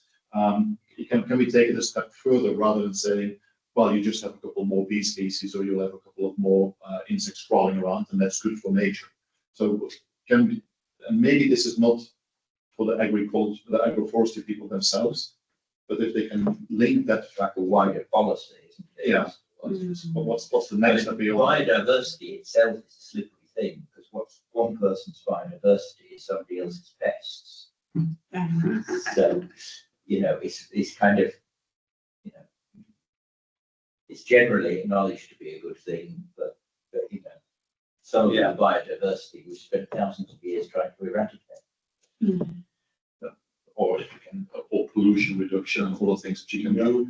I mean, there's a number of things, the ecosystem services that it brings, but it's not just quantifying which ecosystem services it brings, but also quantifying what the impact of those ecosystem services might be on the region, where the agroforestry is happening. I think the other studies that have been covering that. But there is That also, aspect, yeah. it might well be that the best thing for biodiversity is to move out of the region altogether and rewild it and not farm it at all, never mind have agroforestry, which is, if you don't live there, that might be the solution. But obviously, if that's your home, that's not one that you'd be relatively happy to go along with. Whatever the thing is, it's for politicians or for regional managers to decide what the priorities are.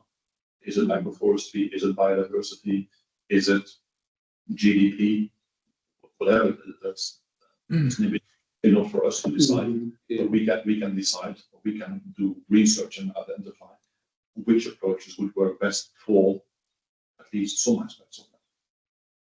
Or is it to increase resilience, which might mean that in some years things go down, but they're never going to go down as far? Is that a desirable thing for? Or you might increase your resilience in the sense that you're less dependent, perhaps, on, say, importing fertilizers or pesticides, which may be in the future, might in some places, just be unobtainable for whatever reason. There's like global disruption. So having a system in which they're no longer needed is a good thing, even if it means in the short term do yield less. But it won't be a disaster in the long term.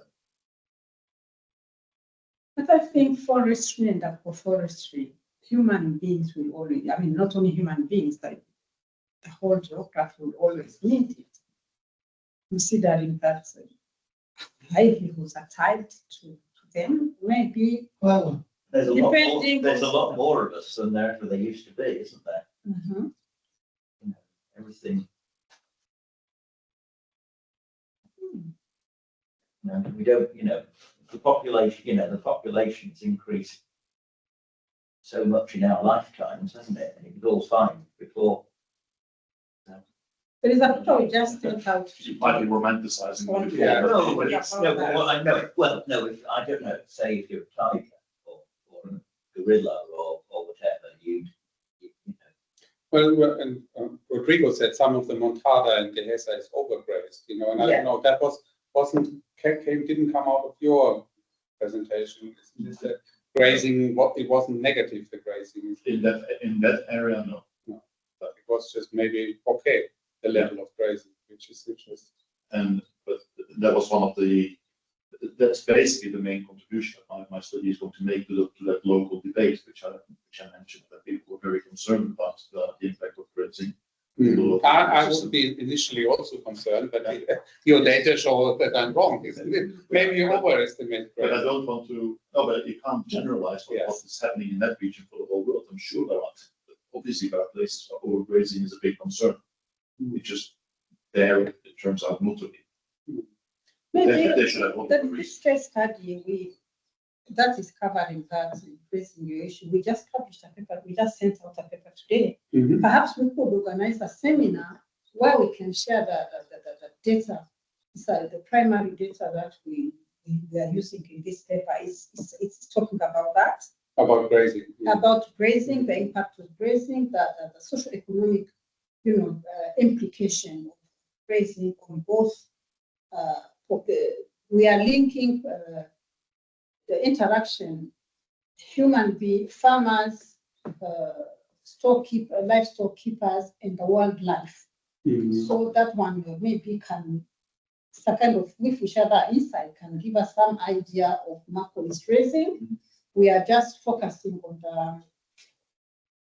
the conflicting claims over the use of those natural resources in terms of agroforestry and forestry. Yeah. Yeah, we'll just let it out today, Mhm. but we can still organize a presentation. We can share insight from that data. It's also linked to UNDERTREES. Okay. Yeah. Yeah.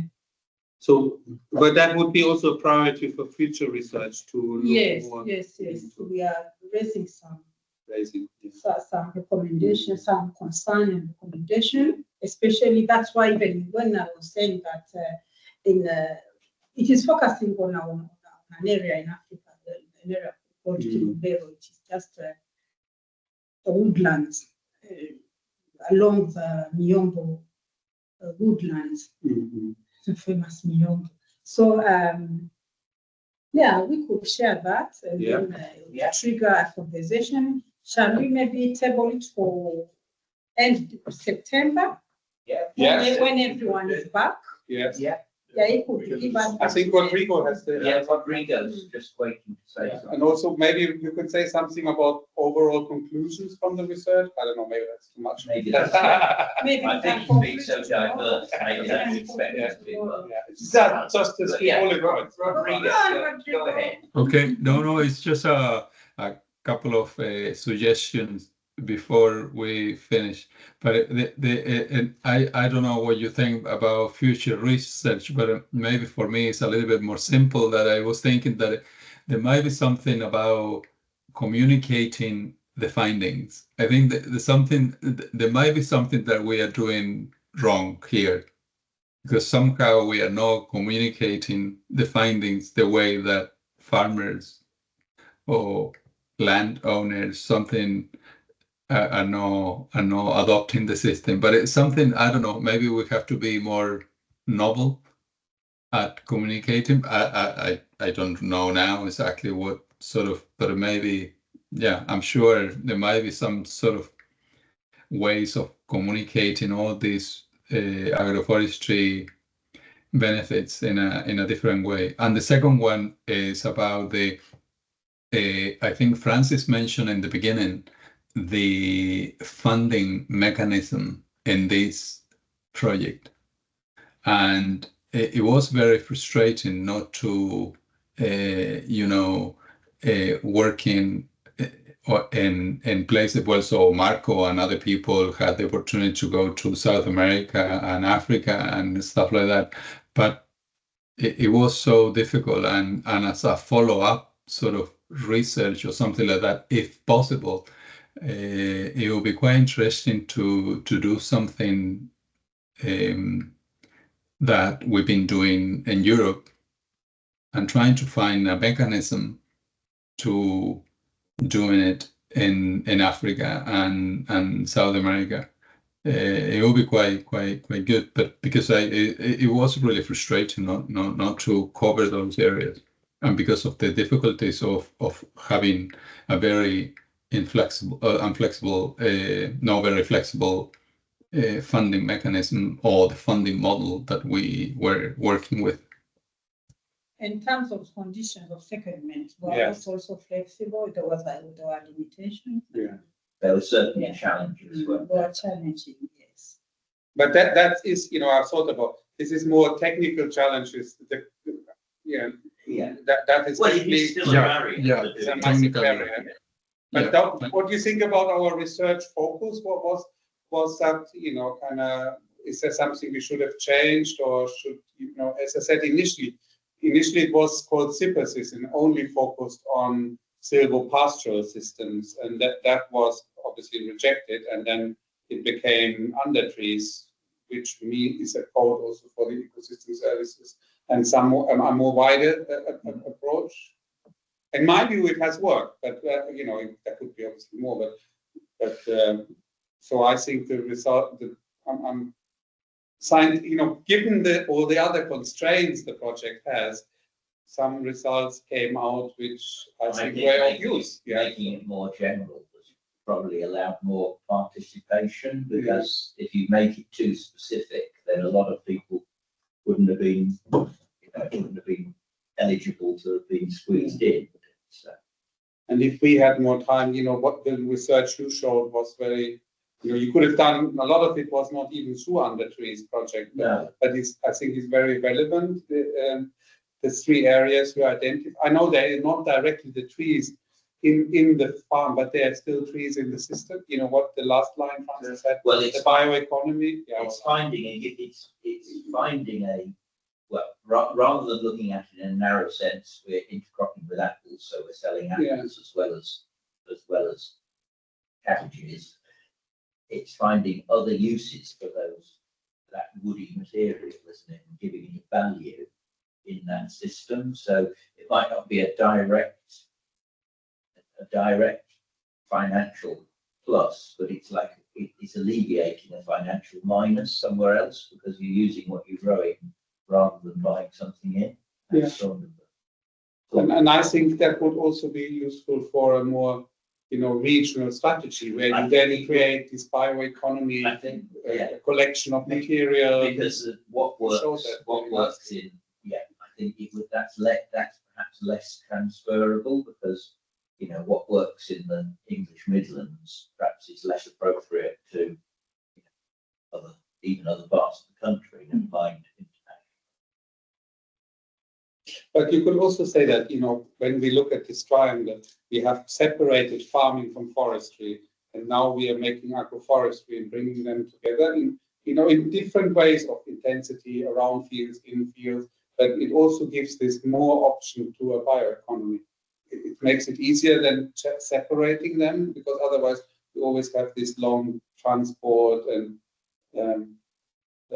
also the tree, the animal grazing in woodlands. So, well, But I think there is some benefit to be had on a higher level beyond the integration on a field. But that is also part of just general globalization, isn't it? And the fact that, especially, instead of every village being sort of self-sufficient, all over the world, people specialize in certain things and accept that they can bring in what they need from somewhere else. Warwickshire first.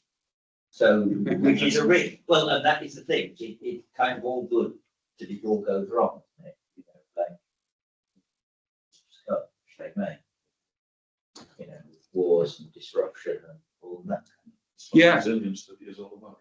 Yeah, for example, peat in this country comes mainly from the Baltic, and if that is invaded by some whatever undisclosed neighbor, then this source is gone. Well, like in the, when that ship ran aground in the Suez Canal, within weeks, there was all sorts of issues with people being able to buy things. If you needed, I don't know, some sort of irrigation parts that were imported from China, you'd have been wanting a piece of machinery, whereas perhaps if you just spread a mulch, you would have been all right. There's a lot that can go wrong if you have too much global dependence. But maybe that's beyond what we're considering now. Yes. I think we've got, well, yes, we've got someone else. Yeah. No one has triggered questions. Otherwise, we discuss with all of you in here without you in a pub. Well, hopefully, you're not all resentful of us monopolising it, so you feel that you could join in. Just put you wanted to. But I mean, if you've got any, if there's something, that thoughts that come to any of you that want adding onto this list, please, if you send an email in the next few days to me, we can add it to Ulrich's list here, and then we'll obviously make this available for when we share the presentation and share the recording today. So it's not like, I know the project is as such is coming to an end, but it's not the end of our engagement with one another. So there's so please do keep in touch. We'll the website presumably will still be there, and there can still be opportunities for interaction through The it. network exists. The community network. So yeah, it's not a final farewell. I suppose that's what you could But we're say. still meeting tomorrow, and we have more presentation tomorrow. No, No? we haven't anymore. Really? No, that was all. Right. It was a good long day. I mean, I think it's good that you had a break because. Yeah. I don't know. Is there any final words from anyone? Let's see. Anyone want to say anything? Or have you all had enough? Oh, they have all left. No, they've not left. Well, they're They're still locked two in. people. yeah. There are three people Yeah. left. Maybe we come back. Yeah, it's a shame. Sarah left and Anthony, so they would have had some more discussion. All right then. Well, I think we'll draw it to a close now. If you've missed it, I know some people have to come and go throughout the day.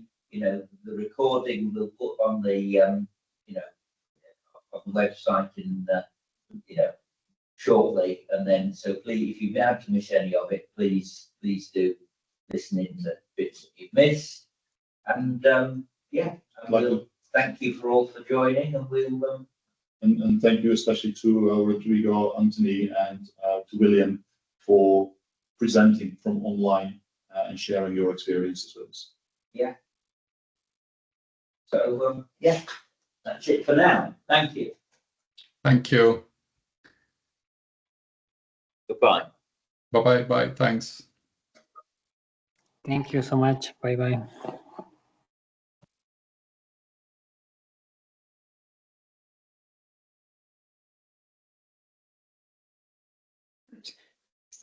We'll just Yeah. Well, the others didn't want to people present. No. Oh, why won't this? Fine.